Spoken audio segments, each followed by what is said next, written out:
Hello, guys. Welcome, welcome, welcome. Thanks for joining. We're going to give a couple of moments just for everyone to hop in. So say hi in the chat if you guys are there. Hello, Elizma. Welcome. Hello, Mickey. Hello, everyone. Thank you so much for making some time, taking the time out of your busy day in order to just join us for this absolutely amazing masterclass with me and Mickey. If you're watching this live, please comment below live. And if you're watching the replay, please hashtag replay for us in the comment section. So back to you, Mickey. This is going to be an amazing day. It's absolutely going to be awesome, awesome, awesome. Just do say hi, like Elizma said. As you can see, today's webinar is how to create a life of unshakable freedom and happiness. So perhaps on a scale of 1 to 10, tell us, how is your freedom and happiness right now? Just drop that for us in the comments. Yeah, I think this is so appropriate, especially for this time of year now, and everybody is in all sorts of different places. Maybe you are not at a place where you think that you are supposed to be. Maybe you're at a place where you really do want to experience more freedom and more happiness. And this is exactly why we created this webinar. It's really such a close thing to my heart, and I really just want you all to be present. Take this moment.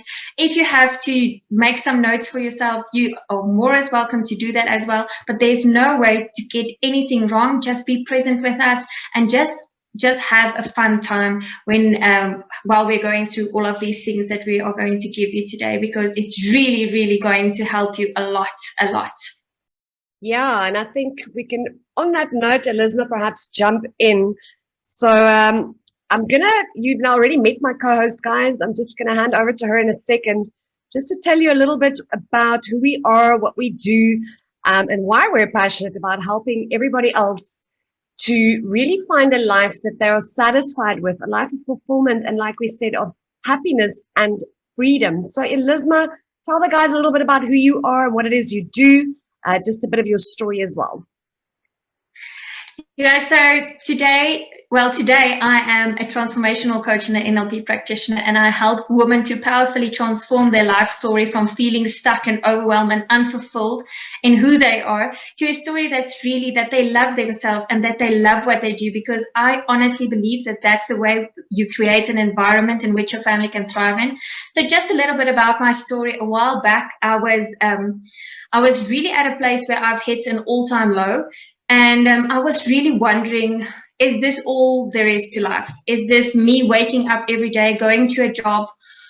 Is this all that I'm going to have to do? And I've lost myself kind of in all of the titles that you get as you grow up. I mean, I'm a wife and I'm a mother and I'm a sister and a friend. And I knew all of these titles, but somehow I kind of like lost who I am, who God created me to be. And I was on a journey where I was really feeling that I don't want to experience this kind of life over and over and over again. So I knew something had to change.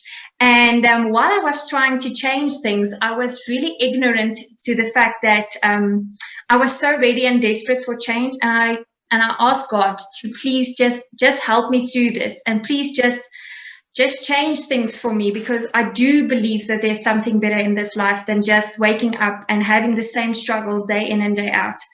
And what happened is he actually told me loud and clear, nothing is going to change unless you do. So that's where my journey started, of really just taking a step back and saying, well, then I have to change, because I don't want to live this life over and over again, feeling that I'm not good enough and feeling that I'm not happy and satisfied with the life that I have, because we all were born for a reason. And I felt like I needed to step into, well, why I'm here on earth. And that's when I found Mickey, and my journey with Mickey started then, and it was absolutely amazing. So working with Mickey was one of the best decisions that I've ever made in my entire life, because it has actually helped me to turn my story around of where I was into being someone that has completely flipped the relationships that I'm in, having more love and connection, and there's growth and there's so much more happiness on a day-to-day basis. I haven't changed where I live. I still live in the same house. I'm still married to the same person. I still have the same kids. I still have the same job. But now I get to be happy with now, and I don't have to wait for everything to fall into place and to be the right time to get the happiness that I really felt like I deserved. And that's where my passion for this really just got a lot deeper. And I knew that if I could help mothers transform how they think and feel about themselves and what they do at home on a consistent basis, and if they love that, that automatically creates an environment that the kids and the husband or partner, whatever, can thrive in. And that is ultimately why I'm so passionate about this masterclass that we're doing with you today. Thank you so much, Mickey, for having me here. And I'm looking forward to spending the rest of the time with all of you. So that's my story. Awesome. Thank you, Elizma. And it's so powerful what you're doing, because I think a lot of people, not just moms, a lot of us we're constantly on this journey of searching for something better and for a better life. And, my story is not much different. I'm not married. I don't have kids. But I also have found myself at the age of about 35, had built a very, very successful career for myself in branding and marketing. And at that point was already doing business coaching, and I was a speaker. I already had a bestseller that I wrote with 6 other women from 6 different countries. And, it was a situation where, long story short, I did a business deal, and the business deal was not kosher. Found out a little bit too late and literally lost everything that I had worked for.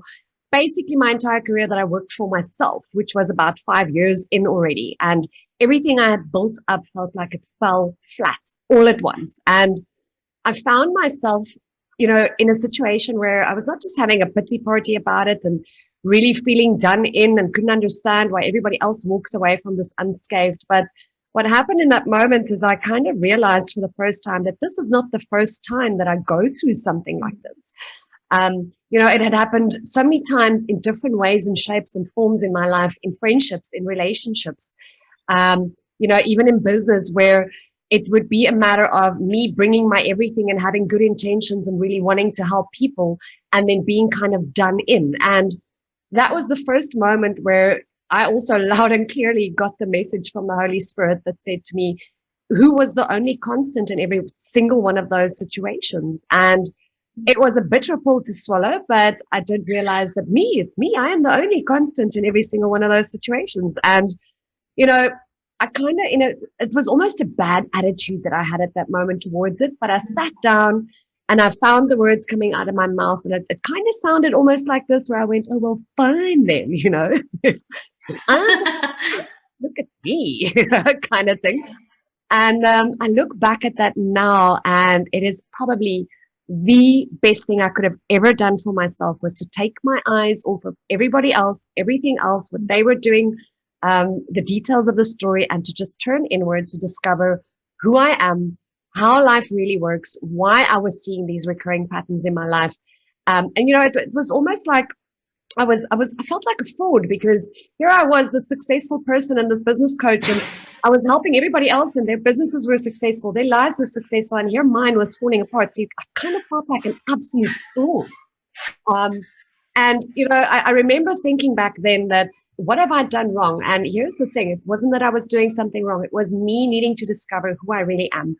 And it was a beautiful journey of about 2 years that I went on, where I implored and explored myself, really got to know who I am, what I have to offer, what I'm passionate about, how things work, how the mind works, how our behavior as humans work, why we do the stuff we do, and why we act and react the way we do, and how we kind of, up to this point, created a life for ourselves that we are living right now. But most importantly, how to now flip that around to begin to consciously create a life that I really absolutely today get to live and love and teach others to do the same. So my passion in life is to take people by the hand and really give them the actual tangible tools, show them the exactly how to begin to transform their lives, transform their habits, transform some of the things that we feel are never going to change because of our situation, our upbringing, our circumstances, the economy, whatever we've been telling ourselves about it. But to really understand that you are the biggest co-pilot to creating the life that you get to live. And that is what I get to do today.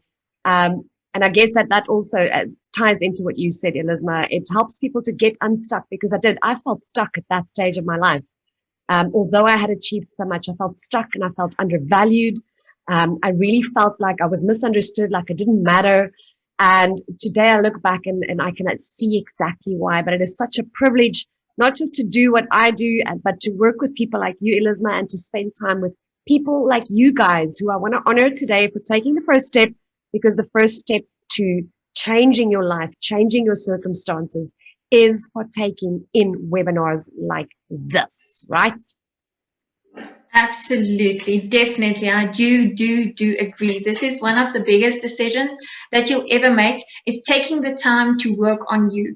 It is the best gift that you can actually give to yourself. So what do people actually say about what's it like working with us as coaches? So working with Mickey was an amazing experience. She truly gives you the tools you need in order to rediscover who you truly are, so you can just create the life that you truly want to. And every week creates a new opportunity for a breakthrough. And it feels absolutely wonderful to know that you can take back the power and live a life filled with purpose and with passion. And that's something that one of her clients had to say, who's a mom and a teacher and also a wife, but loves to stay anonymous. Yeah, and just to tell you guys why we're sharing a couple of our client testimonials with you is, I want you to really, whatever it is that you believe about your life right now or about yourself right now and what is possible for you, I want you to see these are normal people. Nobody is a superstar, a celebrity, or anything like that, but these are people who felt stuck, and literally that we got the privilege of walking a journey with and giving them some tools, and this is the results they saw. So if they can do it, I want you to realize the potential and to see that this is possible for you too. So this is one of Elizma's clients who said, Elizma doesn't tell you what you want to hear, but she helps you to see where you can take your power back. And this has helped me to create an environment that we all can work in so much better. And I've seen that time and time again. This was anonymous, a business owner, but I've seen that time and time again, that when you actually get these tools, everything around you begins to transform. And that's one of Elizma's clients. I have several people who can tell you exactly the same, not just working with her, but we're doing the stuff that we teach as well. Yeah, so going on to Ansi, who recently divorced and was a new entrepreneur, she said that I did the life transformation program with Mickey, and what a life-changing experience this was.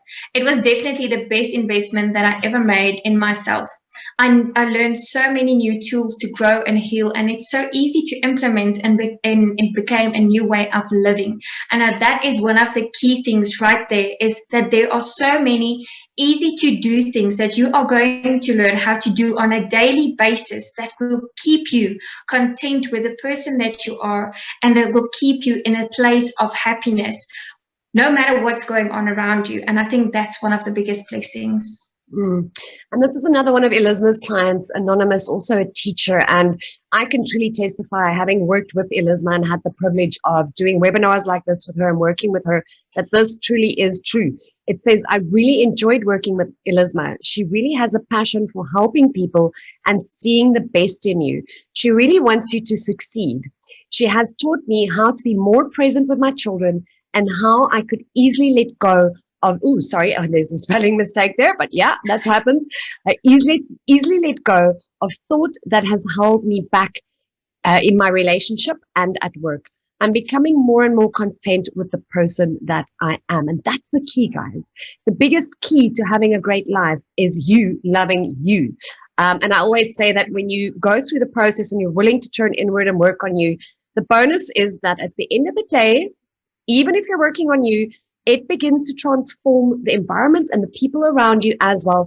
And even if it doesn't, you don't worry about what they do anymore. It doesn't affect you and rattle you all the time anymore. So let's have a look at what we're going to be learning today on this webinar, guys, on this masterclass, so that you can begin to see what it is you're going to learn. And if you haven't yet, grab a pen and a piece of paper. You might want to take a couple of notes as well, but we will send a replay out to you hopefully soon for the webinar as well. So here's what we're going to look at today, guys. We're going to discover who it is that you really are. In other words, are you just some limited little human being, or what are you? What are you here to do? Why are you here? Who are you, right? And also look a little bit more at your identity that you currently have. And the next thing we're going to talk about today and what you're going to learn is how you got to where you are right now. In other words, whatever your life looks like right now, whether you're happy with certain areas, unhappy with other areas, we're going to chat about why are things the way they are right now? How did you get to where you currently find yourself at in your life experience? And what I want you to do right now, by the way, while we talk through what you're going to learn today, is kind of just decide for yourself for today's webinar, what life area you most want to work on right now, as in today already, using some of the tools and the things we're going to give you today. So whether it is your finances, money, relationships, success, work, even self-esteem, just decide kind of what life area is the one you most want to work on today and right now.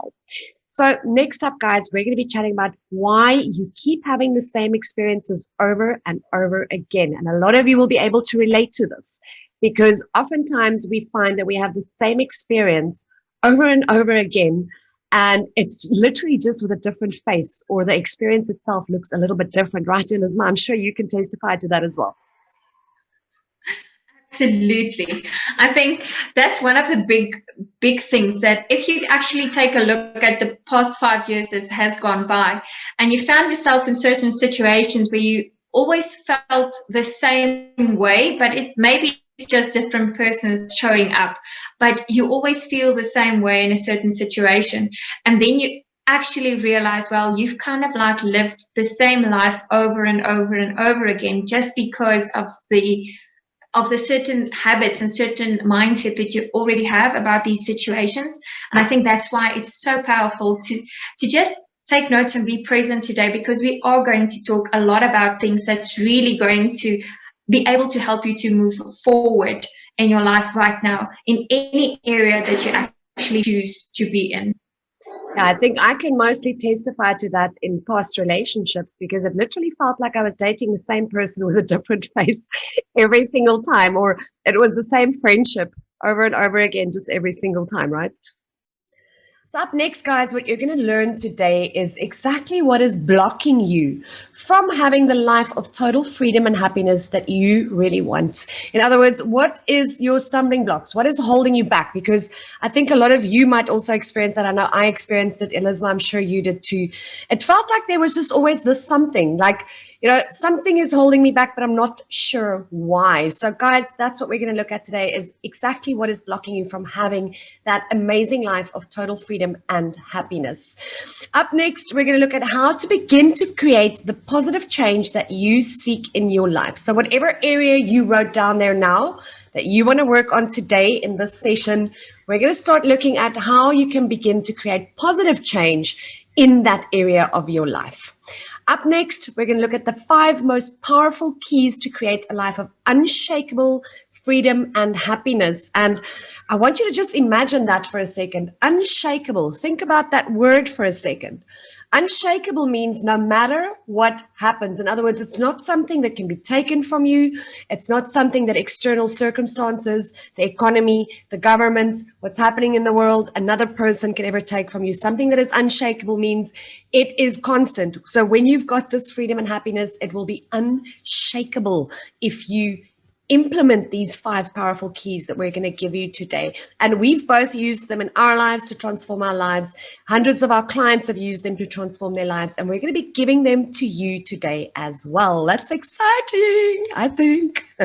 Elizma? No, that absolutely is. I think sometimes when you look at other people and you see that they look like they have their whole life planned out and it's perfect and everything is just going so good for them, and you wonder, but why is things not going in the direction that I really want to? And I think one of the big thing is that you really need to sit down and decide, well, what does your freedom and happiness look like? What does it look like for you? Because it looks different for each and every one of us. I mean, freedom to be yourself where you are at work, whether you have your own business, whether you are an entrepreneur and you want to be on social media and they say align yourself with be authentic. Do you know who that authentic you is? Do you have the freedom to be that person? And do you know what the happiness is that you are after? Because it's not really about the materialistic things. Materialistic things comes as well, but happiness is a state that you really want to be in, and you need to decide what that looks like for you, and not what it looks like for other people, and now I want that. So now you can start to create your own life for yourself. Yeah, for me, when I hear the word freedom, I always say that is freedom to be who I want to be, do what I want to do, go where I want to go, buy what I want to buy, help who I want to help whenever I want to. That for me is total freedom, and where I can testify to that. You know, if you implement these 5 keys, that is the direction you are moving in, and it's going to be unshakable, guys. Unshakable. Nobody can take it from you again. And then up next, you're going to get an exclusive invitation at the end of this webinar from myself and Elizma to join us on a very exciting and special journey to living your best life right now. So stick around for that. We're going to give that to you towards the end. But that's quite exciting, guys. So I just want to jump straight in and give you just our starting point for today. And both Elizma and I said that earlier on when we told you a little bit about ourselves and our stories. But that is this phrase that says, wherever you go, there you are. And you might be sitting there going, Mickey, duh, you know, of course, wherever I go, there I am. But literally, wherever you go, there you are. You can change locations, can move to a different country, you can change husbands, you can change wives, you can change jobs. You are the only one going wherever you go. So the starting point really is working on you, taking your eyes off of everybody and everything external and outside of you, the details of the story, as I like to call it, and turning inward, because that is where the power, the 5 keys lie. So I think let's jump straight into what those 5 keys are. We're going to be diving deeper into these 5 in this webinar. But on most webinars, they wait right up until almost the end to give you the golden nuggets. So we're going to give you the 5 straight up front. But don't leave yet, because in this webinar, we're going to be chatting you through every single one of those so that you can understand why these are the biggest blocks that are holding you back from having an unshakable life of freedom and happiness. But if you work on these things, if you implement the stuff we're going to tell you today for how you can begin to change that, they become the keys to you living the life of unshakable freedom and happiness that you desire. So up front, let's give you the 5. It is your beliefs, your thoughts and words, your emotions, your habits, and your actions. So those are the 5 powerful blocks and keys to living your life with unshakable freedom and happiness. So I hope you guys are excited. Are you ready to get started? Elizma, are you excited? Are you ready to get started? Excited and ready to get started. Let's do this. This is going to be so much fun. So if you guys are ready, just drop us a comment in the comments box. But we're going to jump straight into the first one, which is your beliefs. Okay. So let's talk about beliefs, Elizma. You know, our beliefs, firstly, I just want to tell you guys, this is not about religion. Your beliefs are not about religion. Your beliefs are literally, firstly, it's a thought that you keep thinking on repeat. But the most powerful thing about your beliefs is, firstly, I want you to recognize for a second as you're sitting there, how many of your beliefs that you have today are actually your own, and how many have been handed to you by your parents, by your caregivers, by teachers, by society, by the media, by the world around you, right? And for me, initially, when I looked at my beliefs, about 95% of the beliefs I had, not just about myself, but about life, about love, about money, about success, about what I can and can't do and have and be and achieve in life, where I can go, all of that stuff, majority of it, 95% of that was handed to me. They weren't even my own beliefs. And let's perhaps, Elizma, I think let's jump in as we talk about beliefs on where our beliefs start and where they come from, and just to let the guys kind of know how the subconscious mind works. Because from the age of about 2 years old, your subconscious mind is active. Now, the best way to explain what your subconscious mind is and how it works and why that is such a big key in your beliefs is your subconscious mind really is your autopilot mind. It is like a little computer that takes certain things that you experience in your world around you from 2 years old. It takes it into that computer, it files it as a little database, and your whole life then gets plotted out from there. So basically how it works is, just to let you know, so your other autopilot functions that your subconscious mind is responsible for is things like breathing, heartbeats, even your skills that you've got today. So just to prove that to you guys, if you are able to hold your breath right now for as long as you want, and you let it go whenever you feel like it, you have just proven to yourself that you can control a function of the subconscious mind, because it is on autopilot, right? You don't have to sit there telling yourself, breathe in, breathe out, or tell your heart to beat, beat, beat, beat, like every time you want it to beat. It just happens.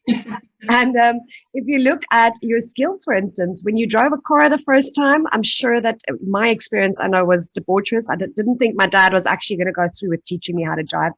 But initially, it was quite an interesting experience to try to learn to drive. But the more you did it, it became a skill that you learned. And today, you're able to drive your car while you're hopefully not texting, but you're probably busy with something on your phone as well, if all of you are honest. And you're maybe putting on lipstick, you're thinking about something else. You are not consciously thinking, push the clutch in, let go of this, do that, change the gears. It just happens on autopilot. So your beliefs that you form from the age of 2 years old is exactly the same. It goes into that little database. It becomes habits. It becomes stuff that you believe today. And the important thing about beliefs, guys, is it has to do with whatever you experience as a 2-year-old who has no knowledge whatsoever about how life works, okay? But something happened and you gave it meaning and you formed a belief about that thing, whether it was about yourself, about love, about life, about other people, about money. So just as an example, let's maybe give a couple of examples here, Elizma. So one of the beliefs I had, for instance, about money and success was that I had to work my ass off to not just be successful, but if I wanted any kind of a good life, like it was drummed into my head from a young age that, if you want something, you've got to work for it and you've got to work hard for it. And that's a belief most of us have. And I remember that when I started looking at some of my beliefs around money and success, it quite startled me to really see where that came from and what childhood experiences formed that belief that money was scarce. Small things that our parents tell us, for instance, when we're little, is things like money doesn't grow on trees. Your dad might have told you a couple of times, Daddy has to work today. If I don't work, we don't have food, right? And that is beliefs that I carried with me for almost 35 to 40 years of my life, right? Yeah, absolutely. And I sometimes think that, we tend to, beliefs are really that strong because it becomes such a true thing for us. I think that's where beliefs really holds power, because a belief is not necessarily the truth, but it is true for us at that specific moment. And that's why it is so powerful in knowing how to identify the beliefs that are not currently serving you. So I, for instance, had this belief that I had this belief. My dad usually had this thing where he told us, you can't be pretty and dumb. And it really made me, I always got good grades, but it also made me feel like I'm not pretty enough. It made me think that, well, beauty is never something that you should be complimented on, because you need to have brains. You don't need the beauty, you need to have brains. And, going forward, it's given you this drive for something like you have to be better at things, you have to know more because you need to be brainy instead of being beautiful. So, and that really leaves you with a sense of a lower self-esteem, because now you don't look at yourself and saying, well, you are beautiful, even though you are clever or whatever the sense may be. But that was definitely one of my big things growing up. And I also know that I remember I was still today, I still have this thing where I still need to work on it, but I was so scared of getting into trouble because of the belief that if I get in trouble, people will not love me. They will punish me, and that means that they don't love me. So therefore, I don't want to get into trouble. That allows you not to push the boundaries where, you want to try something, but what if it fails? And what if you get into trouble? What if you do something new? And that actually keeps you stuck in a place where you are not moving forward, because you are afraid that if you try something that someone else is not really necessarily supporting you in, you will feel unloved. And beliefs is definitely one of those things that you just need to identify the things that is really, really keeping you stuck. And as you said, it's like the smallest of small things that is that could trigger you and keep you in a place of unhappiness and a stuck thing. And it's like the belief of, we spoke about it this over this weekend as well, having a belief that happy wife, happy life. It means that someone on the outside is responsible for happiness, or that's the way that I used to look at it. And that is a belief that is now taking the power away from you, because now you think automatically, well, then someone else is responsible for my happiness and I don't have it. So identifying beliefs, that is really, really powerful tool that you could use right now where you are to transform the way that you have been thinking about things that you are doing and saying to yourself on a daily basis, of why you can't and cannot do that, or why you're feeling stuck or overwhelmed. And especially while you're feeling not good enough is one of the biggest beliefs, that you are not good enough in order to do anything or to move forward or to try new things. And definitely a belief that is not the truth. That is so, so, so true, Elizma. And, I remember that one of the beliefs that kind of played out almost my entire adult life that I identified when I started working on myself and turning inward and using the tools that we now get to teach to others as well. But one of the beliefs I had was a belief that basically said, I am not the one that gets chosen. It's always somebody else. Like, I am just not good enough. There's always going to be somebody else who gets the opportunity or gets the job or gets the guy or gets the whatever it was that I kept telling myself. And it played out my entire life. And, when I worked back, and we're going to explain to you guys now exactly how to work with the belief, how to begin to reframe some of the beliefs that you already have, that you have picked up from childhood experiences and other experiences throughout your life. But when I went through the process, for instance, and I dug deeper to see, where does this belief come from that I'm not good enough, or that I'm not the one who gets chosen, because it literally played out in every area of my life. And especially in business, for instance, like I remember that I would, the prices I would charge for what I believed was something valuable that I was offering to others, I would literally ask them peanuts or even nothing to do what I was doing, simply because I thought that if I don't do that, they're going to go somewhere else, because I'm not the one who gets chosen. I'm not the one who gets the client or gets the job, right? So I remember I used to charge peanuts or nothing for my services because of that belief. And when I traced it back to see what the first experience was, or what it was that happened that I gave meaning and formed a belief like that about, it came down to a childhood experience where I was about 13 years old. And my dad was a single dad. We had a great relationship with my mom as well. But, if my dad ever dated, then he hid it from us pretty well, because I never, ever saw my dad with another woman. And if you think that's weird, yes, they got divorced when I was 7 months old already. So I've never even seen him with my mom. So I didn't have that picture of my dad with somebody, with a woman. And as you can imagine, your father for a little girl is your very first male figure that you look up to. He's the love of your life when you're a little girl.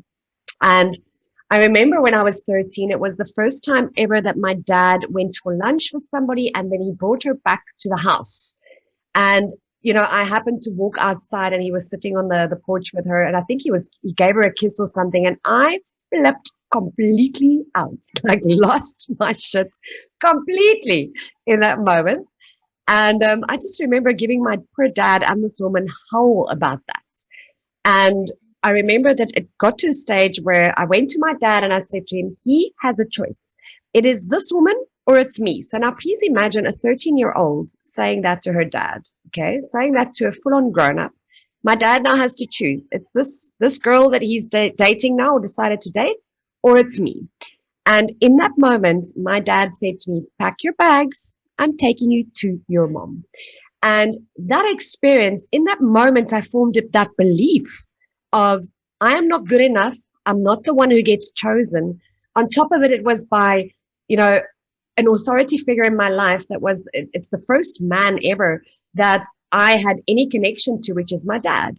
And it's a belief that perpetuated in my relationships, in my friendships, and like I said, in business throughout my life until I decided to work with it. And I think that that's the important part is, we want to give you guys the tools today to begin to transform, because we all have beliefs. Like we said, a belief is a thought that you continue thinking, and most of them have been handed to you. And just think about it, guys. I was a 13-year-old girl.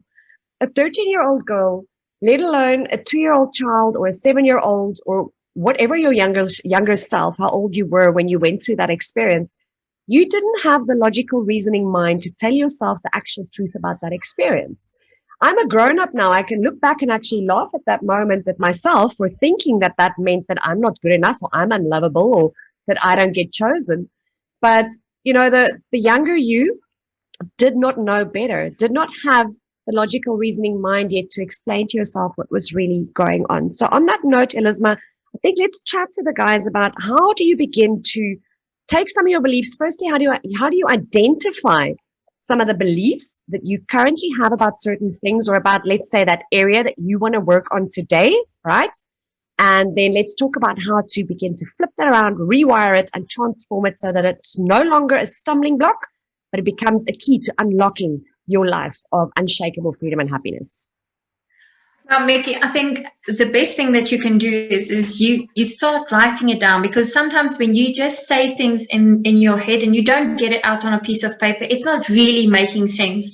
So putting it down on a piece of paper is really a way to help you to really see what it is that you are thinking about a specific area in your life. So if you, for instance, because money is usually not an easy thing, but you can easily trace the limiting beliefs in your money, and it is money is. And whatever you feel money is, that follows after that sentence, if you have to complete it now, that is actually the belief that you have around money. And I think one of the big things is we all grew, most of us grow up, and you hear that thing a lot about your parents telling you, there's no money, there's no money, there's no money. So that also automatically, you ask for something, especially when you're a child, when you're very young, you have no idea like where the money comes from. I had quite a crackle about this one thing my child said the other day about money, because he said, no, but Dad, you just have to sell something to get money. That's how it works. Just sell something to get money. And so we all have these things that if you say a relationship is hard, if you, for instance, look at, I sometimes think that if you have a relationship and you hear so many people tell you, well, a relationship is hard work. Well, if a relationship is hard work, where's the time for the fun? Where's the love, and where's the connection, and where's all of those things that come in? But if you already believe that it's hard work is not fun. Hard work is not fun. So there's one of the beliefs that is about relationships that is actually not the truth. A relationship is actually what you make of it.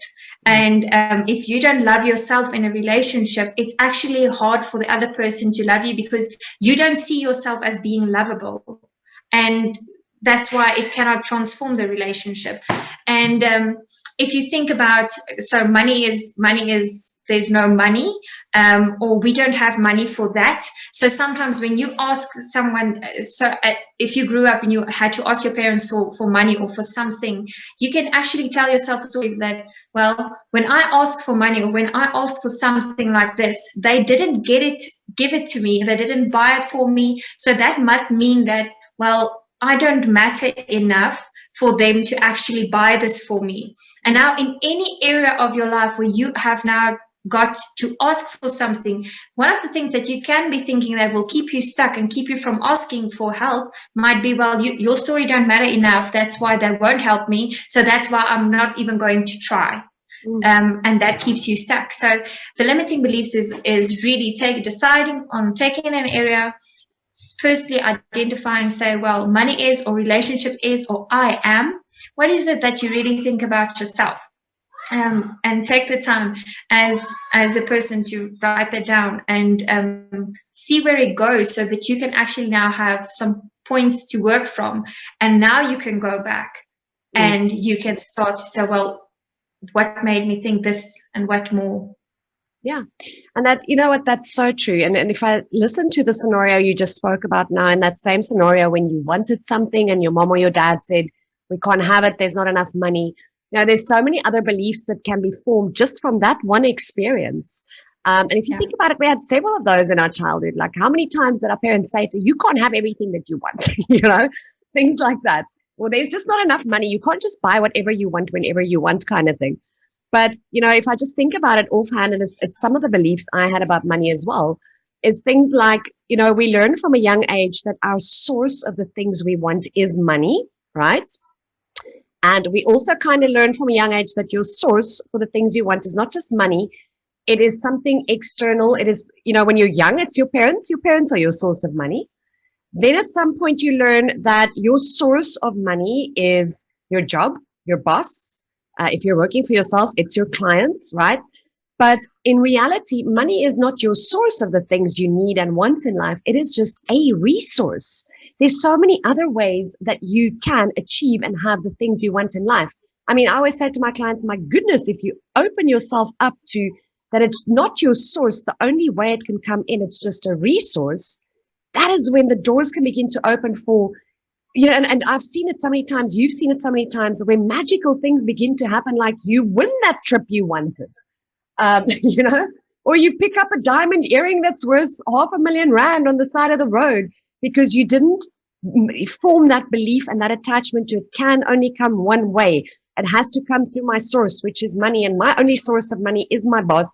So therefore, I can never have this thing, kind of thing. So that's one belief that definitely can get formed in a situation like that. And also the fact that, money is limited, that it's not abundant, because at the end of the day, if your mom or your dad says to you, you can't have that, we don't have enough money, that teaches you lack, right? It teaches you that there's not enough of it. So, those are beliefs I think most of us have around money. And I just want to kind of latch onto what you said there. You're so 100% correct in the way to determine what beliefs you have in any area of your life. But let's say specifically in that area of life that you want to work on today in this webinar is to begin your sentence with I am or money is, and just literally write down whatever comes to mind for you. But I want to encourage you. The key to this exercise is to be brutally honest with yourself. Nobody else is ever going to read that. Because what I find a lot of my clients do in the beginning is they tend to write down what they think is the right answer to give, or what the acceptable answer is to give according to society or their parents or their belief system, their religion, whatever the case may be. And it really starts with you being honest with you. I had to write down things like money is something that comes in small portions, and even when it does, it has to go out as soon as it comes in, it has to go out to bills again, kind of thing. So you've really got to be brutally honest with yourself when you do this exercise. And let's perhaps talk about what the next steps are. So once you've identified your belief, just ask yourself the question, where does this belief come from? So what your mind is going to do, guys, is the human mind is designed to go back to the most recent experiences first. So it's going to take you to recent experiences like, well, my belief about why I'm not good enough is because this person left me for somebody else, or I didn't get that job because I just wasn't good enough. So it's going to take you to the most recent experiences. But the way you train your mind, and your mind, trust me, is able to do this. I have gone as far back as to an experience my mom said to me, how the hell do you remember that? You're about 1 or 2 years old. But your mind is trained to do this. But then continue. So ask yourself, where does this belief come from? Write down whatever comes to mind. And then you say again, where else does this belief come from? And your mind will eventually get to a point where it goes, oh, okay, so we're doing this. And it's going to go further back and further back and further back. And I always say that the way you identify the origin experience where this belief originated, which is somewhere probably from your childhood, a very young age, it could be something very innocent and small that happened, but you'll kind of know. Like when I worked back about that belief, about where it came from, that I'm not good enough or I'm not the one that gets chosen, the moment I got to that childhood experience with my dad, inside of myself, I knew, I was like, oh my goodness, yeah, that is where it came from. So you'll know, internally, you will know, oh yes, okay, that is the one, right? So now what? Okay, so now you've identified the belief, Elizma. So you've identified your belief, you've traced it back, Okay. You found the origin experience. And I always say you can't stop there because that just makes you more literate about your shit. Okay. You're just able to more easily voice why you are who you are and why your life looks the way it looks right now. So will you share with the guys what is the next step from there to now begin to flip that belief around? Well, first of all, I think one of the biggest things that I really had to learn about these beliefs is even though you trace these beliefs back to certain experiences that happen in your life, you have to come to a point in your life where you now know there is no one who will deliberately want to hurt you or to break you or to make you feel all of these things that you are feeling at this moment. They were just trying their best. And they also just had the awareness that they currently had at that stage. So perhaps they did not know any better, because we are not now trying to put the blame on someone else. We are now trying to transform our story from having no power to actually taking all of the power back. So it is absolutely crucial to know that that person did the best they could with the awareness that they currently had at that stage. And what they did was not actually about me. What they said was not actually about me. And I now choose how I get to feel about myself. So I now get to choose and I now get to rewrite the belief that I actually have about myself, that I know I am now good enough. I have always been good enough, but now I choose to accept the fact that I am good enough, regardless of what the other person did to me or said to me or the experience that I actually had at that specific time. Yeah.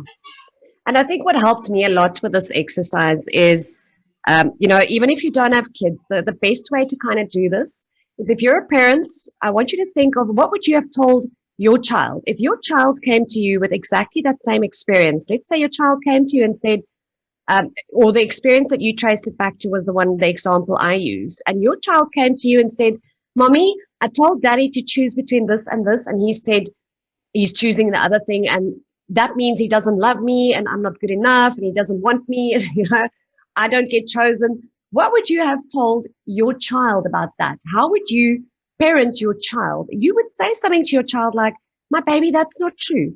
Daddy was probably just trying to teach you something. He wasn't saying that you're unlovable, because you are so lovable. You are so capable.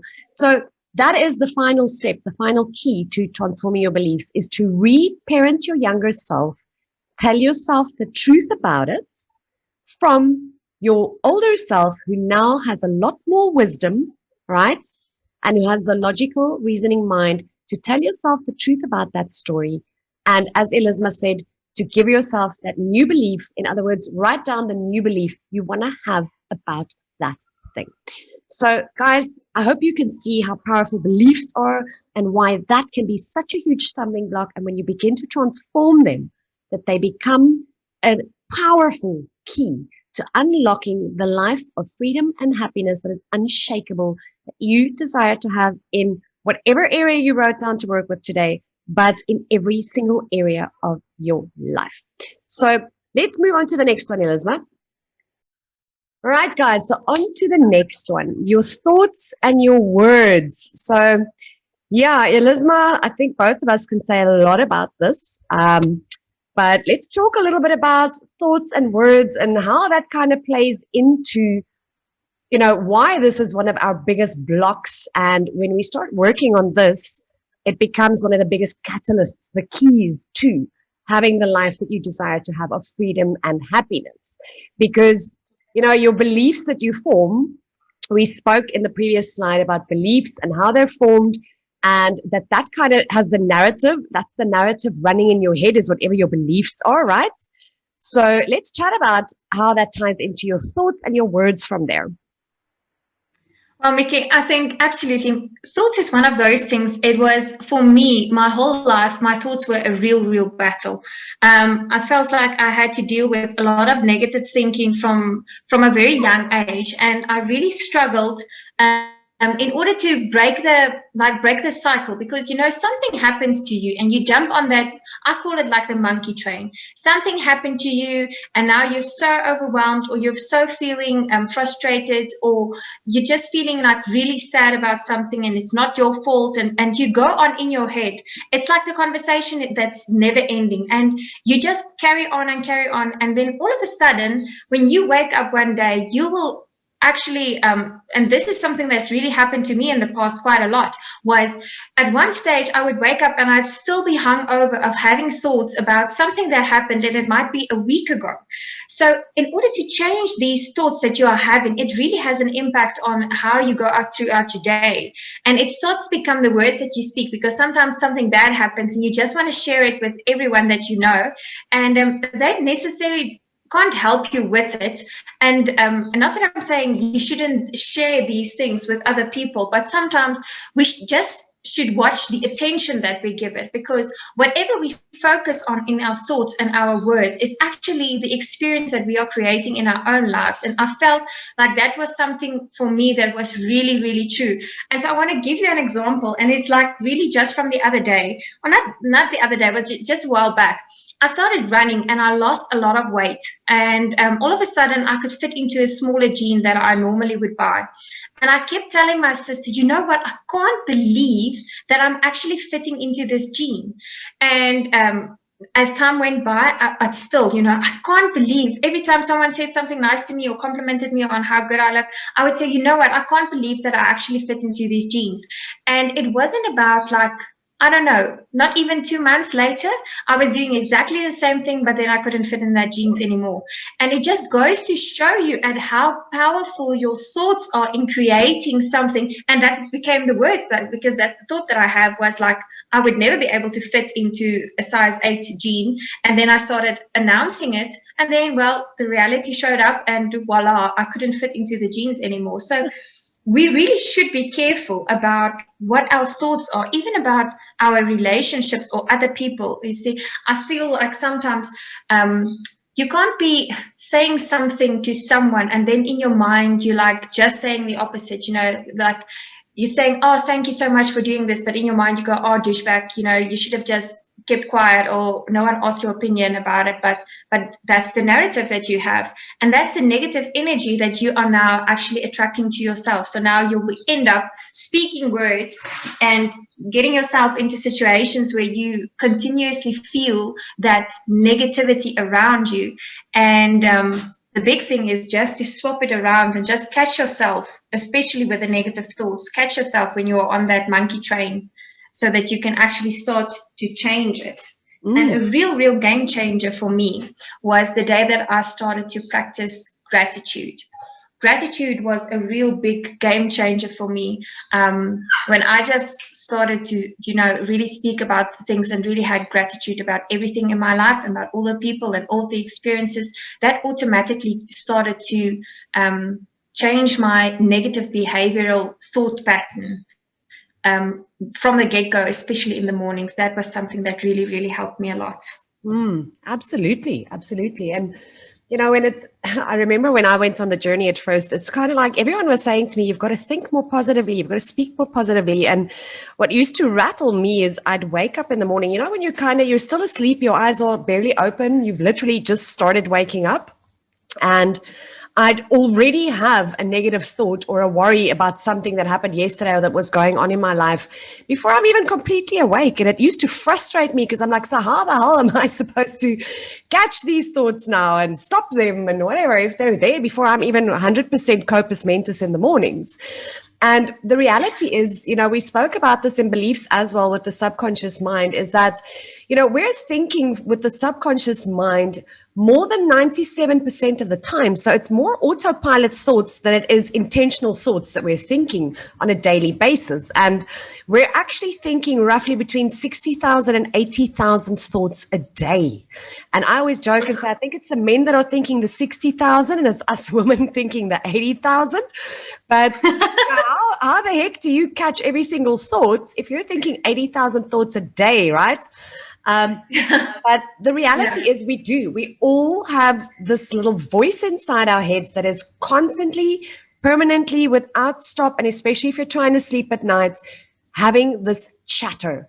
And it's speaking from your beliefs. The chatter that it's having, if you just pause and actually listen to what is this voice saying, what is its narrative, it is consistently busy narrating the world to you according to your own personal beliefs. So, you said it earlier on as well, but basically what happens is, let's say you have a desire you want to become a life coach, but you also have a belief that says you have no rights, or you are not good enough to teach other people, your life is a mess, right? If that's a belief you have, then what happens in the mind is you will have that desire, but you've got this voice speaking. So it's almost like, the best way to explain it, it's like putting your foot on the pedal, like on the gas, the petrol, but at the same time having your foot on the brake. You cannot go anywhere because you have an opposing belief to the desire that you're putting out there. So you have this constant feeling of a battle inside of you because you're having an opposing thoughts or an opposing belief to the desire that you have, which causes opposing thoughts to the thing that you want in your life. So, for me, the best way to demonstrate how powerful your thoughts are, and you guys are welcome to try this there at home, but I usually ask people, can you touch your toes? And most of us can't. So if you're really fit, you're not allowed to play the game. You're going to have to find something else you cannot do. But if I had to ask you, if you cannot touch your toes, wherever you are right now, just stand up and then lean forward down to touch your toes as far as you can go without really like stretching yourself. Okay, just go as far as you can go. And then kind of mark off with your eyes or somehow how far you went or how far you were from your toes. And then I want you to come back up, and I want you in your mind to just tell yourself, I'm going to do this again. And body, this time round, you are going to stretch with ease to touch your toes, all the way down to touch the toes. And then I want you to try this again. Forward, down, don't strain yourself, just go as far as you can. And lo and behold, right now, you should have been able to, with ease this time around, touch your toes. And no, it's not voodoo that I just did on you, I promise you. It's nothing weird and funny, but that is the power of the mind. That's the power of your thoughts. And the reality is, whatever the narrative is that's going on up there is the words you speak. That's the stuff that will come out of your mouth. Have you ever heard someone or spent time with someone who is constantly negative, right? It's because they have negative thoughts and negative beliefs about a thing or about themselves. And that constantly is their narrative as well, coming out of their mouth. So it really does start with your beliefs, but that is the next thing, is your beliefs then become your thoughts, and your thoughts become your words, right?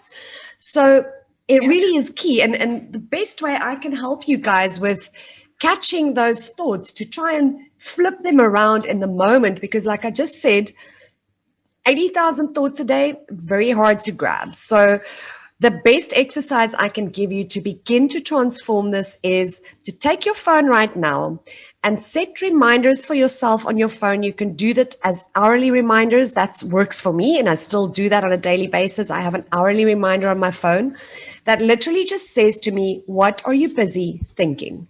And in that moment, I pause and I just sort of listen to what's going on up there. And if it is an opposing thought or a limiting belief, then I immediately flip that around. I think a better thinking thought. In other words, let's say the narrative you catch yourself with in that moment when you do this exercise is, you are thinking about the fact that you've still got to pay that bill and you don't know where the money is going to come from and you don't know how you're going to afford it and you don't have enough in your account. If that's sort of the narrative that's going on up there, is to change that thought you're having literally to something that is more believable for you. And I'm going to explain on the next slide how you can do that, but just more believable for you in the sense that I don't want you to jump all of a sudden to, I am a millionaire, because your bullshit meter in your head is going to go off. It's going to tell you, no, you're not, right? So just find a better thinking thought about that thing that feels better to you. In other words, something along the lines of, I might not have the money right now to pay this bill, but I know the solution is coming. Okay, but flip that thing around to something that you feel you can believe. And, your day happens. Our day happens. We can start the day with the best of intentions. And when you read an email, you're out of sorts. So when you catch yourself, your thoughts are running like Elizma said, the monkey train again. So this is the best way that I can give you to begin to catch your thoughts and become more aware of what you're busy thinking and the sort of narrative that you are running up there. Yeah, absolutely, Mika. I totally agree with you. You know what? It is the best thing is to set these reminders in order to catch yourself throughout the day, especially if it's something new for you. Because I can totally relate to you saying that I also had a stage where when I woke up in the morning, I would immediately feel like I would start to cry. I would actually, when the alarm goes off, I would start to cry because I didn't want to go to school. And that's something that happened to me while I was in school. So it was a habit that really came from a very long time ago. And I realized that sometimes, even when the alarm, as an adult, even when the alarm goes off, I'd still get triggered about that feelings, and then I'd still cry. And then I would be like, but no, you're a grown up now. You have to, you have to go to your work. And practicing gratitude for me, and this is the thing that I just want to end off with, practicing gratitude for me really helped me in the morning to change my mood before I began my day, so that even though things happen throughout the day, I felt more grounded when I started my day in gratitude, and I would really feel these gratitude things, because I've learned that you cannot be fearful and grateful at the same time. So for me, gratitude really, really helped in order to catch those thoughts. But definitely set those reminders on your phone, because you don't want to go through a day where you haven't asked yourself, well, what was I busy thinking? And the day just went past you. Mm-hmm. Absolutely. And it's going to run away with you. And the fact of the matter is, I spoke earlier on about I would wake up in the morning and already worry about that thing before I'm even 100% awake yet. But the reality is, if you don't catch these thoughts and you go to bed tonight with all of that stuff up there in the subconscious and the narrative is running, you are going to wake up with that, because that's the momentum you've got running up there. So another thing the guys can do is, aside from your hourly reminders, is to do evening reflection. In other words, literally go sit down at night, just reflect on the day you had, conversations you had. So whatever area you chose to work on in this webinar, I asked you in the beginning to just identify an area you want to work on, but just sort of reflect in your day, sort of what were the thoughts I had throughout the day about this thing? Like, for instance, if you're working on money, what were your thoughts about money? When that bill came in, what were your thoughts you had about it? What conversations did you have today about money? What were the words you spoke about it? And then in that moment, flip it around, think a better thinking thought, speak better words, because at least you're not carrying that momentum. You're flipping it around before you carry that into the next day. So I hope this has helped you guys. Just maybe drop for us a comment, in the comment section, just with a thumbs up. If you can see why your thoughts and your words are such a powerful key, that if you can flip these around along with your beliefs, which was the first point we spoke about, why this would cause you to begin to live a life of unshakable freedom and happiness when you begin to work with this. So let's move on to the next one. This for me is a personal favorite. I must be honest, Elizma. This is what I call the secret sauce. And, the thing with the secret sauce is that from a very, very young age, we are taught to ignore this thing. Like, us girls are taught that we are too emotional. So we build up shame around showing emotions and being little emotional beings. And boys are taught not to show emotion, or boys don't cry, things like that. And our emotions, for me, is literally our GPS in life, to see if you want to know what your tomorrow and your future is going to look like. Look at how you feel, because that is what you're going to have tomorrow. That is what you're going to have in the future. And there's such a beautiful way to describe this that I found the other day, that said a negative emotion is literally you who has a desire, but you have an opposing belief to that desire. So as I said earlier on the previous slide, it's like having your foot on the gas, but also having your foot on the brake. In other words, you've launched this desire. I want to earn more money. I want a better job. I want to be happier, whatever the desire is that you have for your life. But if you have an opposing belief to that thing as to why you cannot achieve that, or why you cannot have that, or why you don't deserve that, or why it's hard to get that, or, that money is a limited thing, it's not abundant, it causes discord inside of you, which doesn't feel good. It feels like anxiety. It feels like stress. It feels like worry. It feels like not good enoughness, right? So this is absolutely the secret sauce for me. But let's chat about emotions a bit, Elizma. Yeah, Mickey, you've like nailed this perfectly. You know what? I think growing up, we really have this thing about and we get told also a lot, don't let your emotions run wild, and don't be run by your emotions and things like that. And immediately you think, well, now I'm not allowed to have negative emotions. And then all of a sudden you feel like, oh, but now I have negative emotions, and now I'm not sharing this negative emotions because it's shameful, or I feel guilty for having them. And it's really just something that we really haven't learned how to deal with emotions in order to, just like you said, if the emotions is the GPS that we can use, isn't there like a practical way that we can actually use it to direct us in a direction that is actually exactly what we want? But now what happens is sometimes we are filled with so many negative emotions that we wouldn't even see an opportunity if it hit us right, full in the face.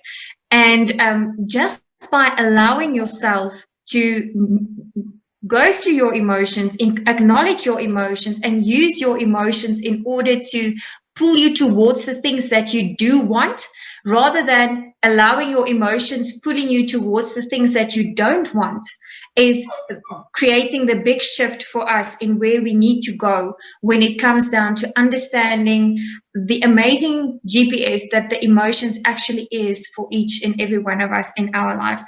And this was really a key for me to learn. And it's probably, like you said, it's your favorite, but I definitely feel like this is also becoming one of my absolute favorite things to focus on, just because you actually now get to experience more the moment when you allow yourself to feel and embrace your emotions, because there's no such thing as being positive and being happy all the time. I think the best thing that you can do for yourself is getting to know your emotions in such a place that you can actually transform them and use them for your own good, rather than allowing your emotions to drag you to a place where you don't want to be anymore. And it is. I mean, your emotions, like I just said, if your emotions, if a negative emotion is an indication of a desire you have with an opposing belief that you have, then that's also a great way to, if you have a negative emotion, instead of judging it or ignoring it or trying to sweep it under the carpet, is to acknowledge that emotion, but to see it as a catalyst, because you can now say, okay, so I'm not having a good emotion. There must be an opposing belief to the thing that I want. And then you can do the process that we just learned in the first point that we were speaking about, beliefs. You can identify some of your limiting beliefs, or what the limiting belief is that you have around that thing that you're trying to change, or that you actually want to show up in your life. And, I think a big thing with emotions is that from a very young age, we kind of learn almost that it's other people causing me to feel a certain way. So, we've used a couple of examples throughout this webinar, but let's try to use an example that we all understand, and I think we used earlier on as well. But let's say you're in a situation, or actually, let's say your dad, usually when he gets home in the afternoons from work, you run up to him and you give him a hug. And today, Daddy had a very bad day, and he walked through the door, and as usual, you ran up to him, you tried to give him a hug, and he literally pushed you away and said, "Not now," and walked straight to the kitchen. Okay. And in that moment, you told yourself something about that. You told yourself something along the lines of, it's because I'm not a good girl or a good boy, or it's because I'm not lovable, or it's because I'm a nuisance, whatever you told yourself about it. And that made you feel bad, because the reality of the matter is it's not the truth. Anything that you say about yourself that isn't true will always feel like discord inside of you. And let's perhaps talk about that for a second, because we haven't touched on that yet. But who are you? What is the reality about who you are, right? And the reality about who you are as a person, every single one of us, is none of us are these limited little human beings who are just trying to survive down here on earth and somehow in between have some spiritual experience. Every single one of you, every single one of us is a powerful spiritual being who is having a human experience here on earth. So can you see how when your soul knows that you are a powerful spiritual being and that you are deeply loved and deeply appreciated, right? That when you have an opposing belief or a thought along the lines of, I'm not good enough, I'm not lovable, I cannot achieve this, that would cause discord inside of you, right? That it doesn't feel good. And because we're little guys, like I said earlier on as well, you don't have the logical reasoning mind yet. So that kind of gives you the message that what other people do and say makes me feel a certain way. But it's actually your own thought, the story you tell yourself about something that's making you feel a certain way. And I want us to actually practically just demonstrate that for you. I want you, wherever you're sitting right now, to just close your eyes for a second. And I want you to think about something that makes you anxious. Okay? Whether it be a specific person, something you have to do at work, it can be money, but just think about something that makes you anxious. And then I want you to focus in your body. Where in your body can you feel the anxiety? In other words, are you feeling a knot in your stomach suddenly? Is your neck tensing up? Is your jaw maybe tensing up? What is happening in your body? So I want to take you out of that quickly. Take a nice deep breath in and just release it. And then open your eyes. And I just want to make you aware of the fact that you were just able to feel anxiety when that person wasn't in the room right now. That situation isn't happening right now. So what caused your emotion? The mere thought of that thing. So a lot of people think that our emotions are what's causing our negative thoughts or our thoughts in general. But it's the other way around. It is your thoughts causing your emotions. So that is why it starts with, let's complete the process. It starts with your beliefs, because your beliefs are giving you the narrative you've got. In other words, the types of thoughts you're thinking, and the types of thoughts you're thinking is making you feel a certain way. So when you trace that back, guys, can you see how it does? It really starts with your beliefs. And from there, it starts with tracking your thoughts, because that's going to make you feel a certain way.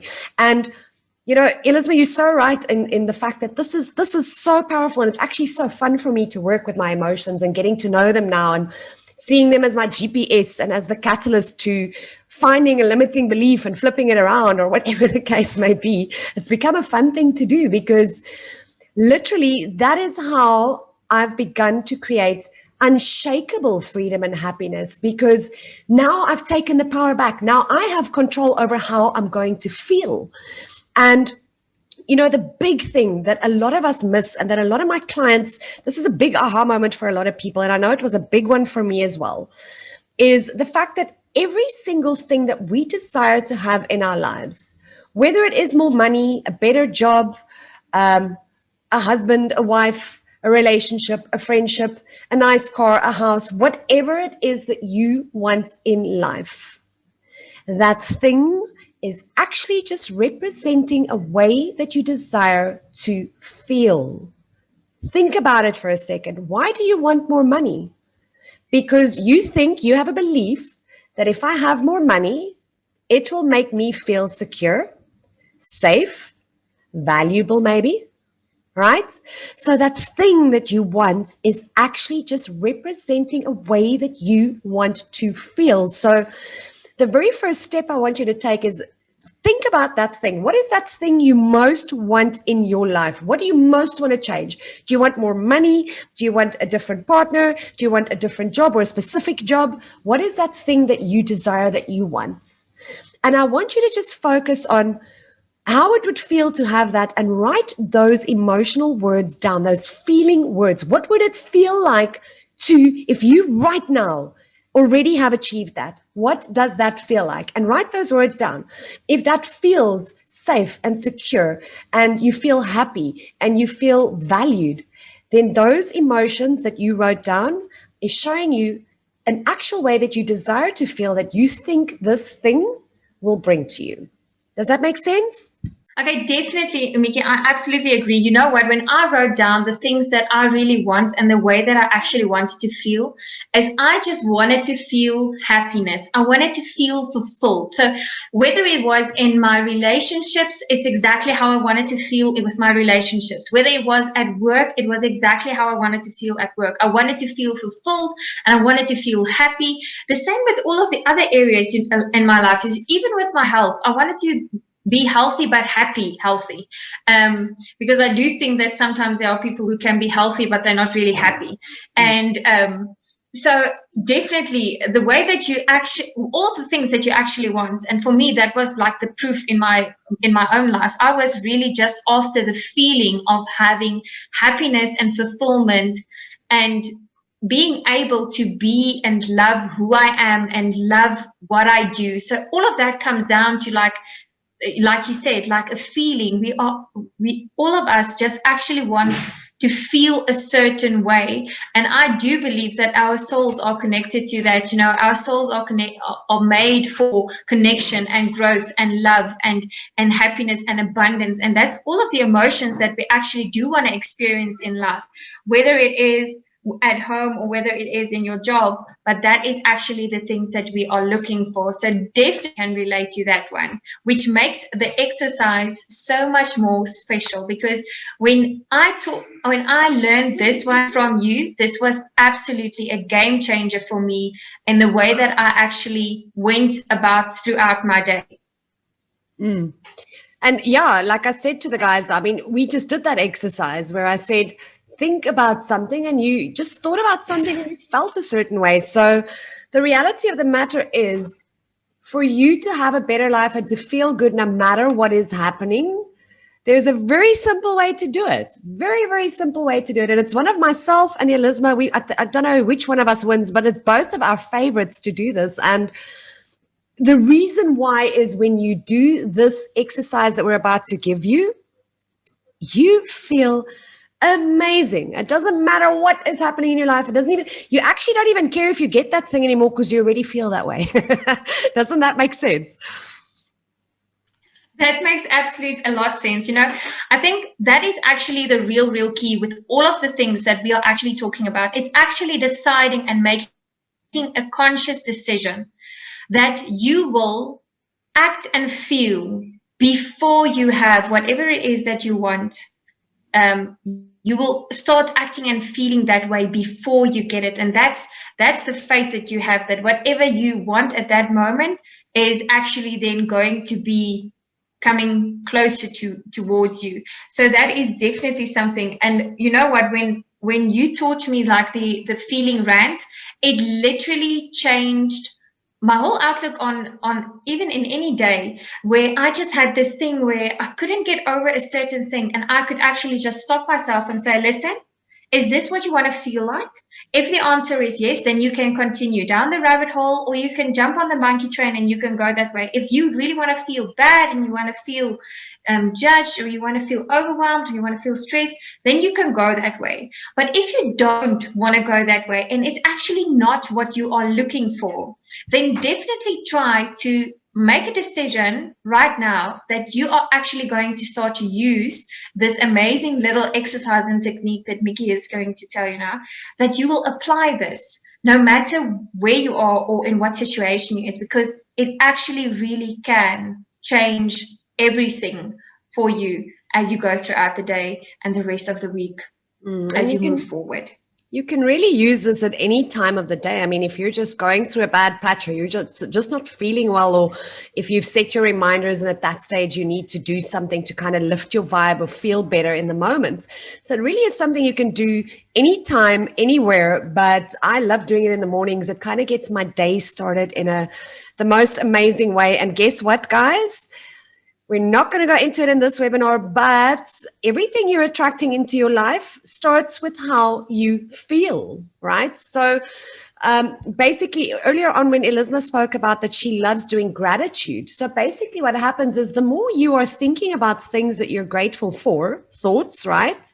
You feel the feeling of gratitude, and you automatically start thinking along the lines of attracting more things to you that you're grateful for. You'll find, for instance, when you focus on gratitude for a minute or two, all of a sudden you find a heck of a lot more stuff to be grateful for than you normally would if you were in a negative mindset. But you're literally attracting more of that stuff to you, however you're feeling. That's why I said it's the secret sauce.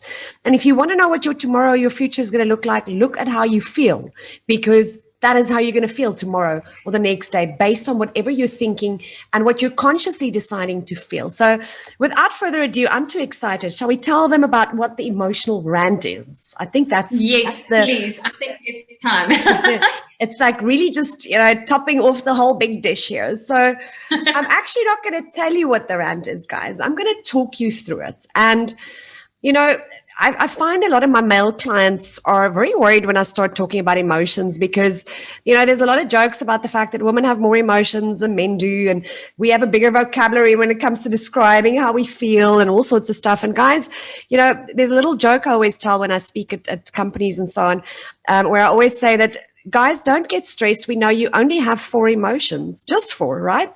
It's happy, sad, hungry. And the last one I'm not going to say, but it also starts with an H. But that is not true, okay? It's not true. All of us have a range of emotions. And your range of emotions, by the way, is not just happy or sad or good or bad, okay? So even I had to literally go onto Google and Google words like other words for happy, or other words for excited. So if you want to broaden your vocabulary when it comes to emotions, just do that. But for now, let me talk you through what an emotion rant is. And Elizma, I'm going to start and then I'm just going to keep quiet and you can take over because I know you do these daily as well. Just continue talking them through yours, for instance. But wherever you guys are sitting, I want you to just, again, close your eyes. Just get very comfortable right now. Take a very nice deep breath in. Hold it for a second at the top and then release. Another nice deep breath in through your nose. Hold it for a second at the top and then release. And just in your mind, repeat this after me as you hear it in your own voice. I love how it feels to feel happy. I love how it feels to feel sure and to feel eager, to feel supported. I love how it feels to feel energized and creative. I love the feeling of feeling certain, of feeling like I have clarity. I love how it feels to feel safe and excited. I love the feeling of feeling taken care of. I love how it feels to be deeply loved and appreciated and accepted. And I feel totally and fully guided. I love how it feels to feel completely healthy and happy. I love how it feels to be inspired and to feel a sense of ease and flow in everything that I do. I just absolutely adore feeling abundance, feeling freedom, total and complete freedom. I feel secure and I feel so deserving. I love how it feels to feel valued, to feel worthy, to feel purposeful. I love knowing that I can be, do, and have everything that my heart desires and that I have been created to be. I love knowing that I am supported by this entire universe to live out my purpose, to live in freedom, to live in abundance, to be happy, to have joy. I just love how that feels, and it feels so amazing, so free, so easy. I feel so empowered, so uplifted, and ready for this day and everything that it may bring. Today is going to be an amazing day, and I'm going to show up in this amazing day as my amazing self, because I know that that is more than enough, and that that is all that I need to do and all that I need to be. And I feel absolutely amazing and wonderful. choose to feel happy. I choose to love myself. I choose to, in this moment, accept that everything is working out for me. I choose that today will be the best day. I choose to value myself. I choose to go into this world and be the light. I choose to now move forward with grace and gratitude and with ease. I love this feeling of being loved and appreciated by all of my family members. I love this feeling of feeling supported by God, by the universe in abundance. And I love feeling that I get to be just me, and that's enough. Yeah. So guys, take a nice deep breath in, hold it for a second, and then release it and just shake yourself out. And how does that feel? How does that feel? It feels so amazing, even if somebody else is reading that to you. And, you know, a lot of my clients, Elizma, sometimes struggle with this because we're not used to doing this. We're not used to turning our focus to what are the things that we love and adore, and how does it feel, and how much we love feeling that way, right? And, you know, the easiest way that I can tell someone to start is do something that you do every single day. If you really struggle, do this at night while you're lying in bed, because if you literally lie in bed and you start saying things like, I love the feeling of the soft pillow under my neck, and I love how comfortable my bed feels, and I love knowing that my body can rest now, and I just love knowing that I am safe and protected. I love knowing that I'm in a home that I absolutely adore. You know, just literally, it's like gratitude, but it's a feelings rant that you're doing with the immediate stuff that is around you right there and then that you appreciate, and literally talk about how good it feels and how much you appreciate that, because it still creates that feeling of gratitude, that feeling of safety, that feeling of appreciation. And like we said, aside from the fact that it just feels so absolutely damn good to do it, we're not going into it in this specific webinar, but you are attracting more of that stuff to you. And guess what? When you go to sleep, if that is the momentum you started when you went to sleep, you're going to wake up from that standpoint. You're going to wake up feeling amazing because that's how you ended your day. Yeah, that is absolutely so true. I can really just jump in here and say, if you really want to change the way that you wake up in the morning, you should really choose the way that you go to bed and feel the way that you actually do want to feel, and choose it, because it really can transform the way that you sleep and actually wake up in the morning, and changes your energy from really just a negative energy to a positive energy that you can just go through your day and actually do the things that you love doing. And then all of a sudden it starts getting easier and easier to do things that actually make you feel the way that you want to feel, rather than waiting for things on the outside to happen for you in order to feel a certain way. This is now literally taking all of the power back into your own hands and saying, well, listen, no matter what the results are, no matter what is happening, no matter what someone is saying at work or at home or whatever, I get to choose how I want to feel. And that's where I take back my own power.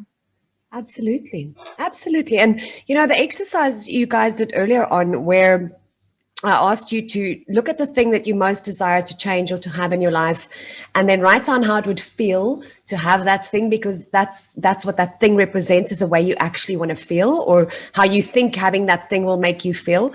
And what's beautiful about that, guys, is if you wrote down things like, if I had that thing, or if this thing changed or happened in my life, I would feel safe and secure and happy and excited. If that's the words you wrote down, then start looking for practical things you can actually do, begin to do more of, that make you feel that way. I always say that if playing with puppies is what makes you feel the feeling of happiness or joy, then go play with puppies.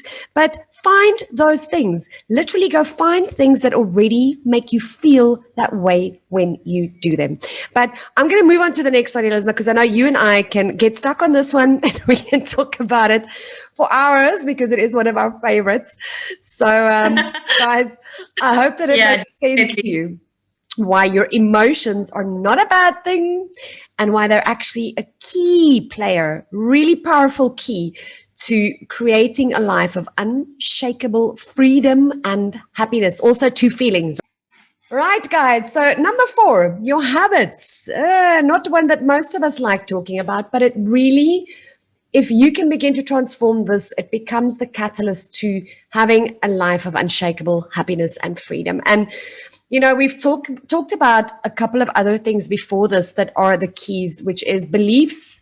Then we spoke about your words and your thoughts, and now we spoke about emotions. And the reality of the matter is, again, it all starts with your beliefs, guys, because your beliefs, your emotions, all of that stuff is causing certain habits in your life.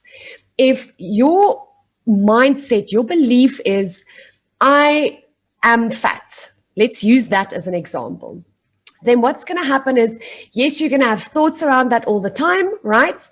You're going to speak about that all the time.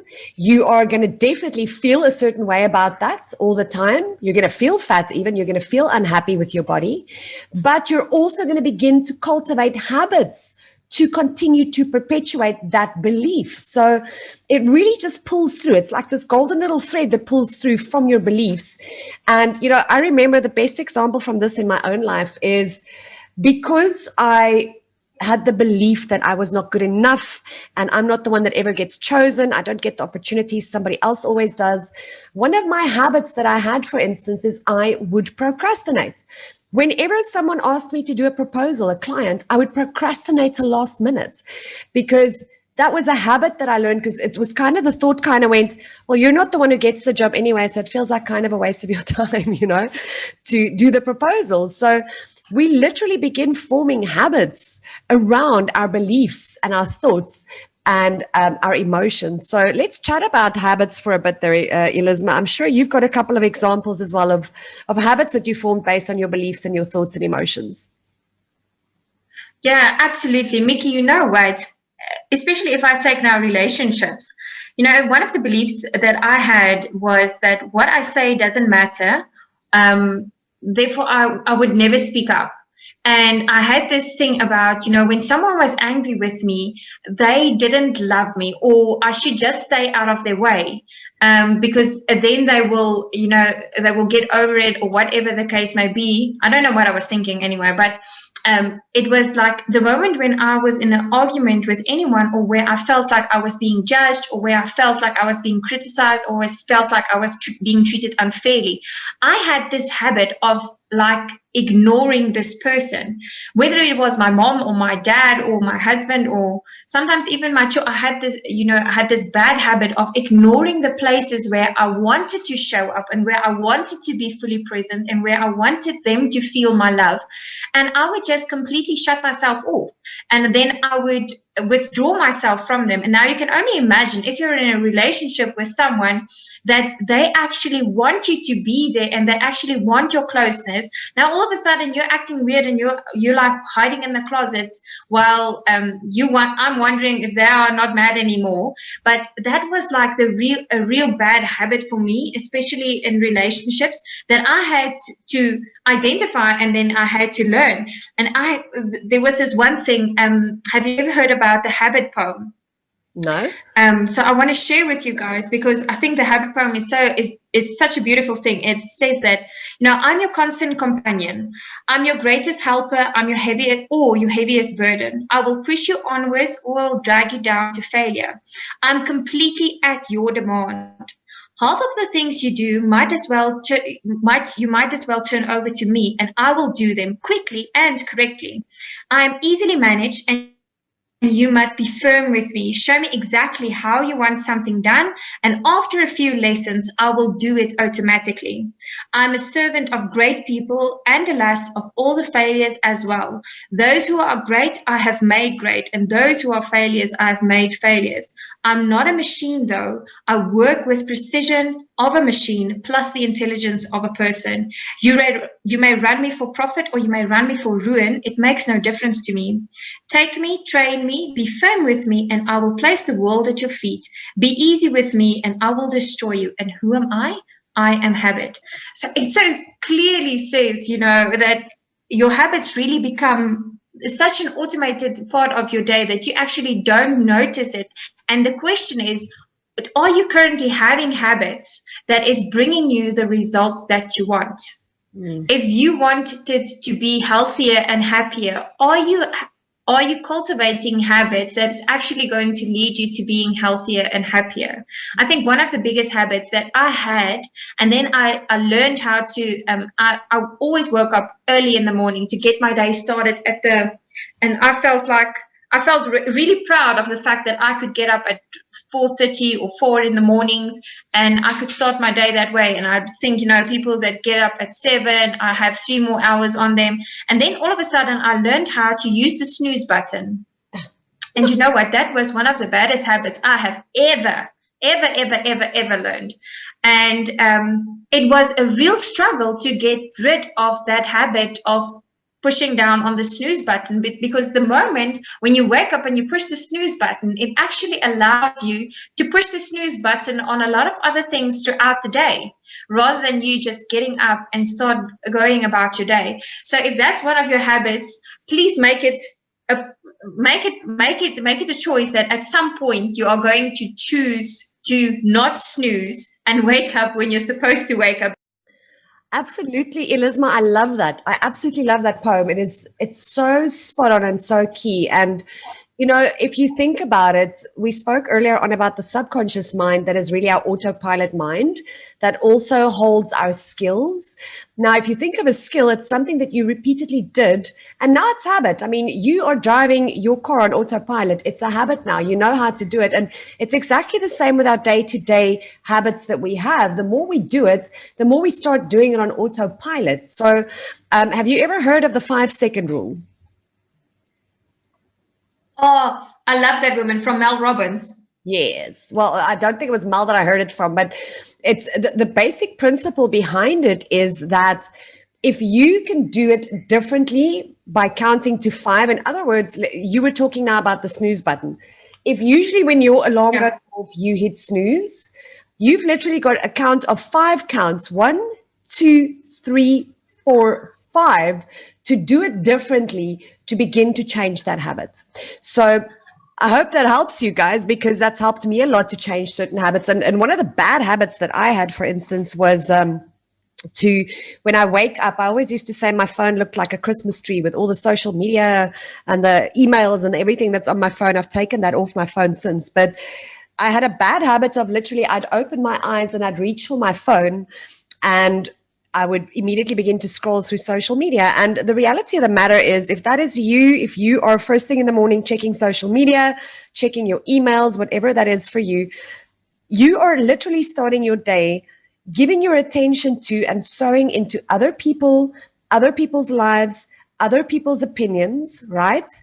And reacting to the world instead of sowing into you.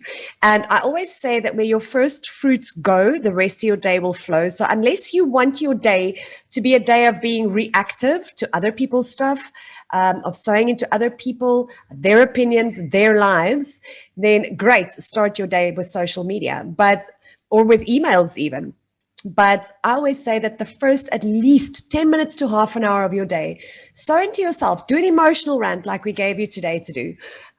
Spend time in prayer, go running, do anything for you. Sow into yourself first, fill your cup, because that is how you're going to be meaningful in the world today to others, but also have a better day. So literally how I changed that habit is, firstly, I took things like email off of my phone.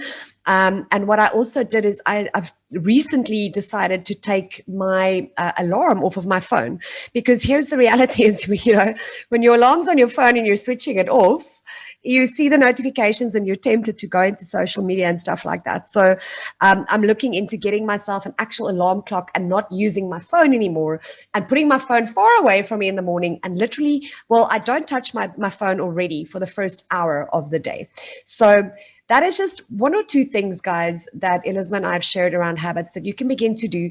So, look at some of the beliefs you have, and then look at some of the habits that you started forming around those things. And, if you have bad beliefs about money, for instance, some of your habits that you may have picked up could be things like overspending.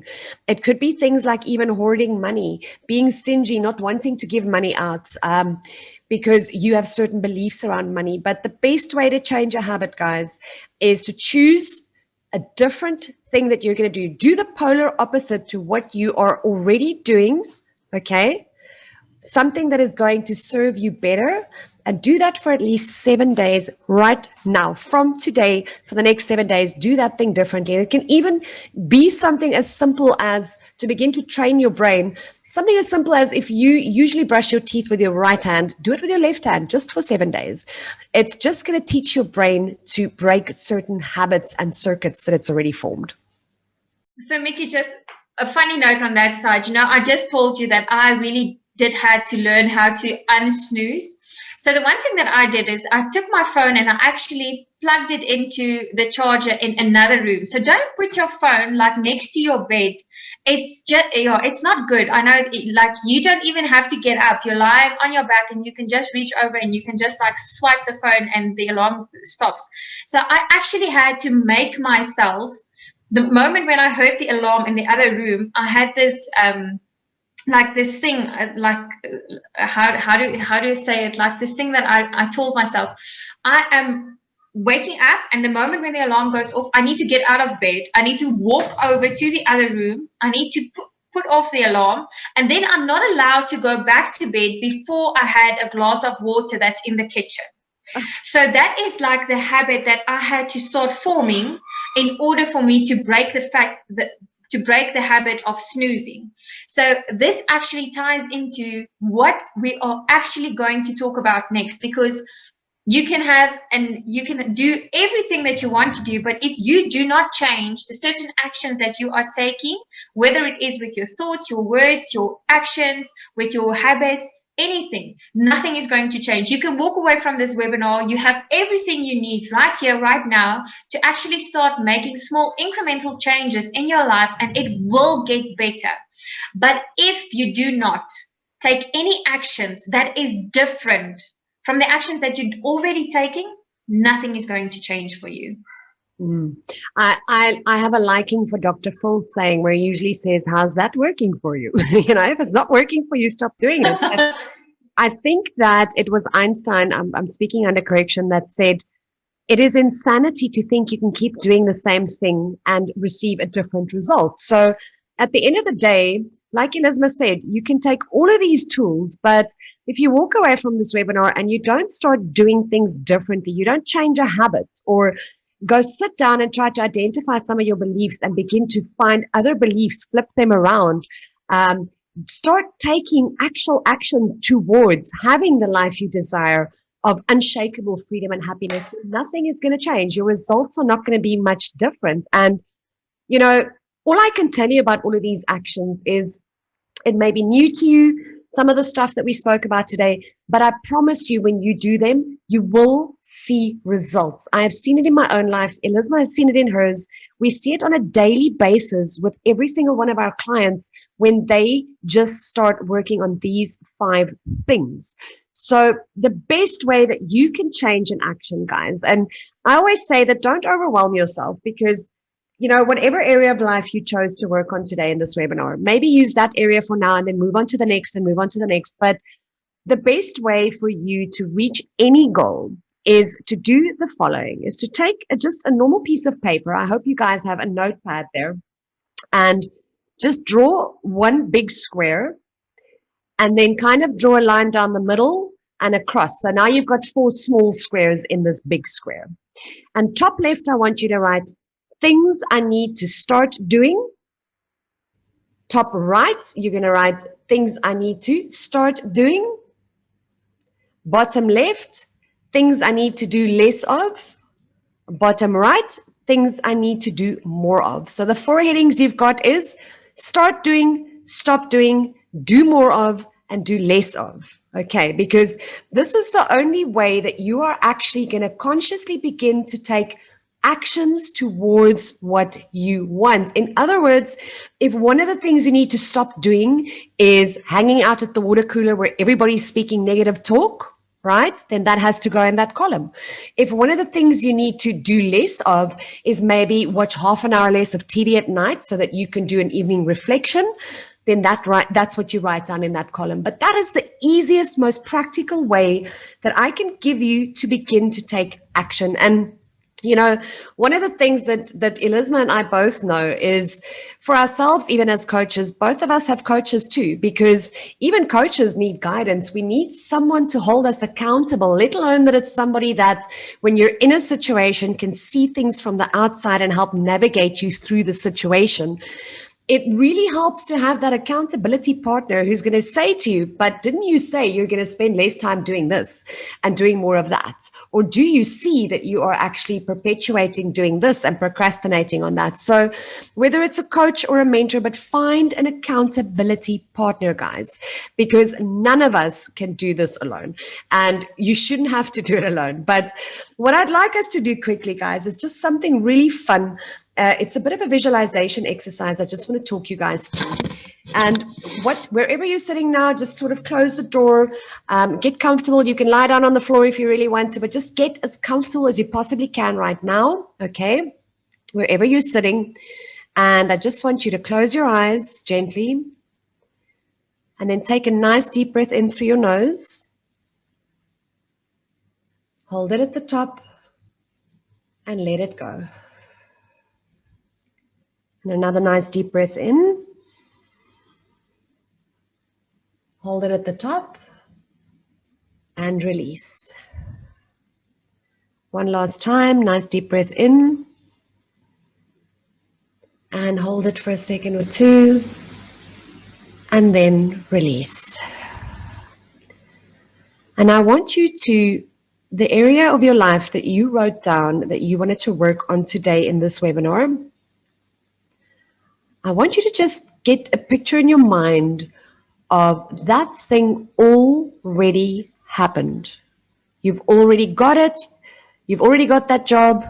You've already got the more money. You've already got that life partner, whatever it was you wrote down. You are there. It just literally just happened. You just got that SMS or you just got that phone call. And I want you to really see yourself in that picture. I want you to feel how that feels to you. In other words, feel the excitement and, oh my gosh, I'm so glad this happened. And I can't believe this just happened. And it feels so amazing. And I feel so joyful and I feel so supported. I feel so excited, right, about the future. I feel so guided. I feel so clear. I feel so free. This feels so easy.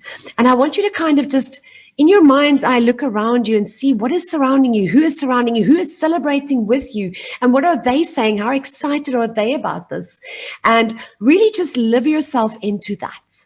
And kind of just see yourself after this webinar, this thing has happened, you've implemented this stuff, and you literally feel that life of unshakable freedom and happiness and everything else you wrote down of how that thing would feel because it's just happened. And just soak that in for a moment. Just really feel those feelings. Really enjoy them. Enjoy the excitement. Enjoy the ease. Enjoy the freedom that it brings. Just enjoy that support that you feel and the abundance that you're experiencing. Enjoy that clarity. Just the clarity of knowing exactly where you're at and that it's happening. Just really focus on that for a second and soak in that for a moment.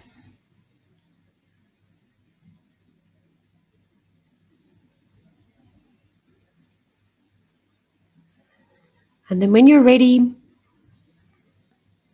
just take another nice deep breath in through your nose. Hold it at the top. And release. One more time. Nice deep breath in through the nose. Hold it for a second and release. And then just kind of blink your eyes together, open them up, and then stretch your body out like you would if you've just woken up. And then how does that feel, guys? How does it feel? Drop in the comments for us. How does that feel? How does that feel, Elizma? That feels absolutely amazing. You know what? I think this is one of the biggest keys that you can really, really start using, visualizing yourself being in the moment, already experiencing what you want to experience. You do not have to have the physical material things in your life right now in order to experience the feelings that you actually do want to experience. And you can do this as many times as you like throughout the day, but it is such a small thing that you can do. And I think it's the biggest key with all of these things that we actually talk about throughout this masterclass. You know what? These are such small things that you can do and use easily to implement into your day to start shaping the day so that you actually do live your best life right now. You do not have to wait for things to change. You have to change, and things will change. Absolutely. Absolutely. I think it's Wayne Dyer that says when you change the way you look at things, the things you look at will change. And it really comes down to that. But I hope you guys enjoyed that visualization. And yes, like Elizma says, do it more than once. And I just want to throw this in there. So Oprah Winfrey is one of my favorite people in this world. And she always says, live your best life. And I mean, if you think of Oprah Winfrey, she is literally living her best life. She gets to travel the world and give people big gifts, whatever they need, whatever they want, teach them, help them. So she's really living an amazing life. It's like living the dream. And it's not because she's lucky, guys. It is because she started doing all of the stuff we've told you on this webinar today. And because she really consciously decided to create her best life and to live her best life. So as promised, guys, we told you that we are at the end of this webinar going to give you an invitation, a very exclusive and special invitation that we are super excited about to share with you guys today. So let's tell them what it is. So Elizma and I have put together an amazing transformational 6-week online journey with the two of us that we have called How to Live Your Best Life Now. Guys, it doesn't have to take another 40 years to live your best life now. It is a 6 weeks transformational journey. As I said, it is online with Elizma and myself as your coaches and your guides on the journey. And in the 6-week online journey, you'll learn the step-by-step exactly how to create and live your best life now. It's the same step-by-step process that Elizma and I both went through to transform our own lives and to live our best lives now, and that every single one of our clients have been through as well, and that you can go through to live your best life, create and live your best life right now. And this journey is literally the roadmap to finding your true and lasting happiness, confidence, purpose, fulfillment, freedom, abundance, and joy. And I want to put the emphasis for you guys on true and lasting. It is not fake. It is not you faking it on social media that you're happy and you're purposeful and you're fulfilled. It is true fulfillment, true and lasting. In other words, unshakable. Just think for a second how that would feel if no matter what happened in your world around you, you have true and lasting and unshakable happiness, confidence, purpose, fulfillment, freedom, and abundance and joy. And that is exactly what you're going to learn on this journey. You're going to get the roadmap to creating that and finding that.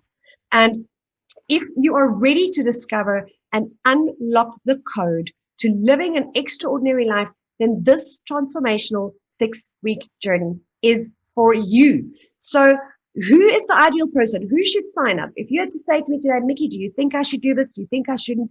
Here is who should sign up for this 6-week online program, the How to Live Your Best Life Now program. Is if this is you, if you feel stuck, unfulfilled, and like your life is just on rinse and repeat daily, then absolutely this 6-week journey is for you. And if you feel undeserving, unappreciated, undervalued, and incapable of having better or of having the life that you desire to live, then absolutely you need to jump on this journey with myself and Elizma. If this is you, you feel like what you want doesn't matter. I know I felt that way. Then absolutely you are the person who should be jumping on this journey. If you don't know who you are or what you really and truly want anymore, in other words, you have, like Elizma told her story at the beginning of the webinar, you have just been living the life that everybody else told you have to live, and you've become the person everybody else expects you to be, and you don't actually even know what it is you want anymore because you don't want to dream, because dreaming hurts because it feels like you can't have it because of the beliefs you have and all the stuff, then absolutely you've got to jump on this journey, because you're going to discover exactly what it is you want and how to get it. If you are desperate for change and you don't know where to start or how to change things, then most definitely you need to jump on this journey with us. If you know there's more to life and more to you, but you don't know exactly what that is or how to get it, then yes, tick that one, because absolutely this 6-week journey is for you. And if you're ready to stop reacting to life and you're ready to start deliberately co-creating the life that you want, then we want to invite you to jump on this 6-week journey with us. And then lastly, again, if you are ready to live your best life now and you are committed to doing whatever it takes to have it, then we would love to share in this journey with you. So who shouldn't sign up? All right. I have to tell you guys that. So if this is you, then you shouldn't be signing up for this course. If you're not ready to do whatever it takes to live your best life now, as we said on this webinar as well, it does take some action, but we literally give you the step-by-step keys, the done-for-you keys. It's really easy to do, and it doesn't take up a lot of your time daily. But if you are not ready to do whatever it takes to live your best life now, then this journey isn't for you. If you want to remain stuck in a life that doesn't bring you true fulfillment, then this journey is not for you. And if you don't want to discover and unlock the code to living an extraordinary life, then you should not be signing up for this journey, because absolutely, if you do sign up for this journey, that is what you're going to get. So usually, guys, the 6 weeks journey is a 6-week self-paced online program with one group coaching session with myself and Elizma at the total investment of 3,900 Rand. But the exclusive invitation for you guys who are on this webinar today for a limited time only, guys, we're not going to keep this open forever. It's for a limited time only. You're going to get the 6-week online program valued at 3,900 Rand, but you also get 6 weekly 40-minute group coaching sessions with myself and Elizma, both of us on those sessions with you guys for the 6 weeks, every week, that's valued at 4,800 Rand. You also get access to a private Facebook group with other like-minded people like yourself who are on the journey that you get to share in the journey with, and the awesome aha moments with, and just some of the awesome, cool stuff that we're going to be going through. But you also have access to myself and Elizma in that that Facebook group, and that is valued at 1,900 Rand. And as a bonus, you will also be getting a video series of 15 powerful daily methods and processes to immediately help you shift in any situation that you might find yourself in. And it's really going to be a catalyst to your journey to creating your best life now, and just accelerate that journey for you. And that is valued at 950 Rand. So total value of what you are getting on this webinar today for a limited time only, as a thank you for joining us and as a personal invitation to you, at the investment of only 1,750 Rand, you are getting all of that to the total value of 11,500 Rand. But I need to make you aware of the fact that we have limited spots available, because we want to keep the group small enough for us to really give personalized attention to every single one of you on the journey. But we're sweetening it a little bit more for you guys. So if you sign up in the next 30 minutes, you also get my Accelerated Results Program for Entrepreneurs. Now, this is a self-paced 12-week online journey valued at 3,900 Rand. So if you have been thinking about starting your own business, or you have already started your own business, this is 12 weeks of every single thing that I have ever taught on how to grow your business, how to strategically put your business together. When I used to do business coaching, this was my signature program that all of my clients went through. Then you are getting this if you sign up in the next 30 minutes for mahala, for free. So you're getting everything that I've mentioned before in the limited time only offer, plus you'll be getting this program as well, which is then a total value of 15,450 Rand that you are still getting at the investment of only 1,750 Rand. So if that is you guys, if you want to jump on the journey with myself and Elizma, the 6-week journey, here is just a bit of the course outline, guys. You can have a look at this, of what we'll be covering in these 3 weeks, these 6 weeks, then this is what you can check out. If you want to sign up and you want to join the journey and you want to make sure you get your spot and you get in on the special offer on this webinar, because it won't last forever, guys, then just look for the link that we'll be posting depending on where you're coming into the webinar from. If you're on the live, it's in the comments. If you're on the replay, it will be either in the email you receive or in a post that you found in the comments or in the post itself. But just click on that link and go and sign up. But this is the 6-week journey in a nutshell for you guys. And this is what it looks like. Just create and live your best life. It's going to help you to get unstuck out of fear and frustration and into the freedom and happiness that you desire and deserve by joining this life-changing 6-week online journey with myself and Elizma as your coaches, guiding you through this journey. So just to remind you again, guys, if you want to join now, the Live Your Best Life Now program is on special offer for you guys on this webinar for a limited time only, and we only have limited spots available.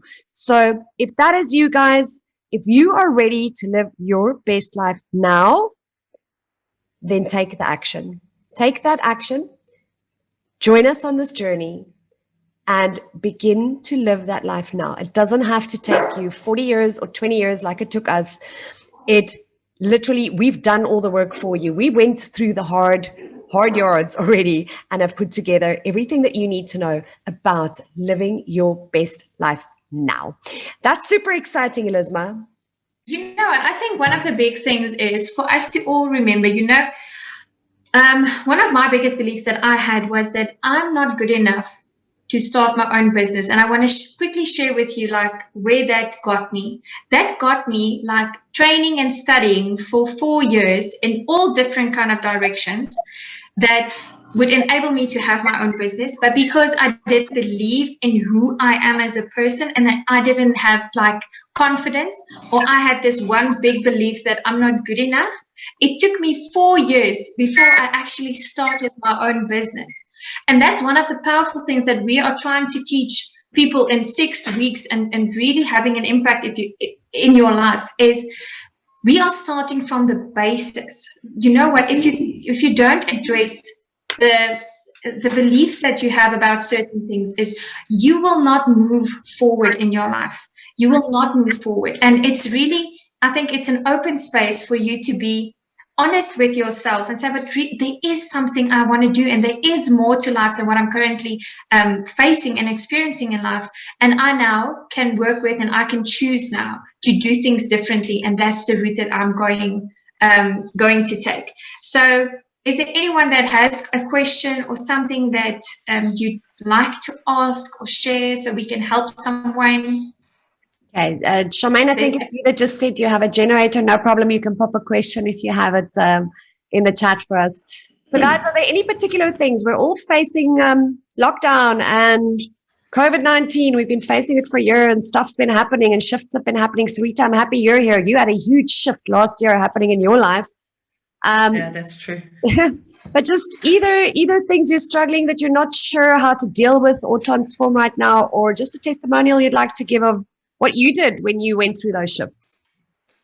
Yeah, so for those of you that don't know me, I've gone through a 12-week process with Miki, and first of all, my wife's very happy because I'm not aggressive anymore, which is a good thing. So yeah, just as a little testimonial, that 12-week program really changed a lot for me. I'm not as aggressive anymore. I think before I do things, and I do tend to obviously struggle with it a little bit more, but I do tend to try and not, make myself feel like I'm not good enough, or I'm not clever enough, or I don't know how to deal with things or stuff like that. So Miki helped me a lot with that, going back to my childhood and stuff. So, I mean, for now, obviously I'm struggling a bit now. That's why I'm here. But yeah, for now, sometimes you do still get lost a little bit. But I mean, if something like that happens, I do recommend that everybody still connects with either Elizma or Miki. I know Miki, so that's why I'm saying Miki. But Elizma and Miki talk about similar things. I know I missed a bunch of it. Sorry, I had an emergency, but yeah, it helped me a lot. And currently I'm still going through a bit of a difficult time. As Mickey knows, I've had a huge shift. And I'm struggling a little bit because there's a lot of changes I have to make, and the people that are here, my co-workers and colleagues and staff and whatever, have been here for so long, and I'm talking about 20 years, and they've been doing the same thing for 20 years, and they just refuse to change. So, you know, it's like I'm trying to make this huge change, and I can't because everybody's against me. You know, I'm currently swimming upstream, and I'm getting a bit tired of it. So that's exactly why I joined in on this today, just to get my head screwed back on right. Because, you know, when you go through something like that, you do tend to think that, okay, maybe I'm not good enough, maybe I'm not clever enough. And the right thing I did was to identify the fact that, you know, me saying I'm not clever enough or good enough is not right. That's not what it is. It's other people's perception of me and not mine. So that's why I'm here today. Yeah. Well, am I understanding correctly? Thanks for that, Srita. Am I understanding correctly that you're finding it challenging that these guys are turning against you, and you're trying to make positive changes and they're not willing to change, right? Correct. Okay. Yeah, correct. It's a bit difficult if everyone, you know, works against you and doesn't see the vision that you have and what you want to do and the changes you want to make for the better and positive changes. It's not like I'm being the worst boss in the world. It's just difficult if you know, you're trying to make the changes and literally everyone is working against you. So then you tend to end up doing everything yourself, which kind of just burns me out then. So, you know, I don't get enough sleep. You know, I do panic, I do stress. So yeah, that's just the challenge I'm sitting with right now. So I want to just bring something up for you. It's great that, and you've got the tools, you know how to do it. You know, it's not about you, and you know, it's about whatever is going on with them. But I do want to make you aware of the fact that just using the words "everyone is against me" is the belief, okay? And it is words you're speaking, and it's causing away your feeling. So part of the anxiety and stress is the fact that is what you're telling yourself about it, right? So the best thing to do in this case would be, okay, so this is what I've been thinking and speaking, is that everyone's against me, is to perhaps flip that around and whatever's believable for you or feels good in you to say, you know what, everyone is in fear right now, but they will come around and they will see that this is for the best. They will see that this is, instead of saying the words, everyone's against me, because I think that's what's against me. Most of the fear and the anxiety and the stress and the not feeling good. Correct, I know. Okay, Elizma? Just unmute. Here we go. So one of the things that come up for me is you can literally sit down perhaps and think of, you can actually write it out. Sometimes when you get things out of your head and onto a piece of paper, it's like, it gets a lot clearer. It's like, what are you really thinking and saying to yourself? And get as much of how things are right now out of your head, and then looking at it and then deciding, okay, well, take a new piece of paper, blank sheet of paper, and then focusing on the results that you actually do want to create, and what thoughts and words do you need to incorporate into that in order, and then you start focusing on that. And also, I think sometimes when you, I don't know if you have like a team that you can sit with that is actually helping and supporting you in order to move your company. Yeah, there is a few of them, like 2 or 3 that are ready. So, yeah. Okay, so if they are ready, I think something that I've learned is what you can do is you can take, it's called like the 3-3-3 exercise. You can just literally sit down and write down the result that you want on top of the page, and you can say, well, this is what we're focusing on, and now we as a mastermind, as all we together are only allowed to think of ways how can we get to that result. And write down all of the ideas and things all of you come up with. And the moment when someone says, well, we can't do that, you just say, well, next. We're not thinking about what we can't do.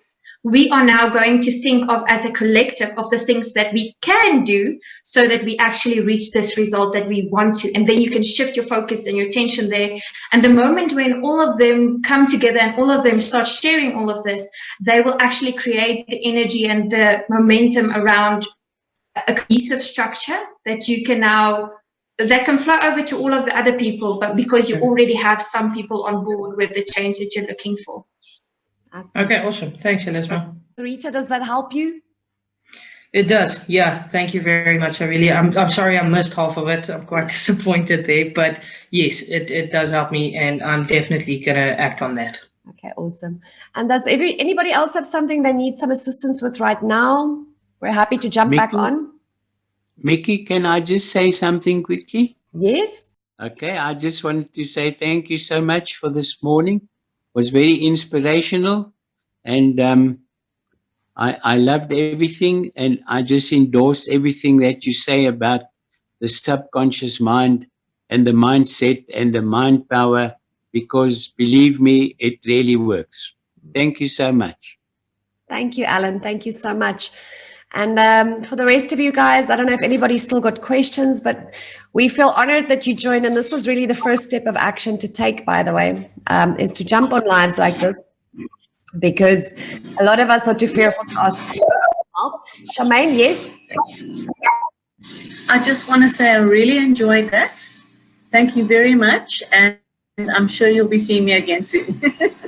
Thank you, guys. Appreciate it. And Malise, thank you for joining. We couldn't see you, but it's a beautiful photo of you and your family. To the rest of you guys, hang in there. Got the 5 keys, okay? Don't hate me and Elizma tomorrow when all of a sudden these things start popping up into your head the whole time now, because you are aware of it, but it's a plus. It's a good thing when you start seeing what the narrative is and what your beliefs really are, because it means that you're making forward progress. So guys, thanks for joining us. We honor you all, and we hopefully see you again soon. Thank you so much, Mickey and Elizma. Thanks. Thank you so much, you guys, for joining. We really appreciate all of you. Thank you. Bye. Ciao.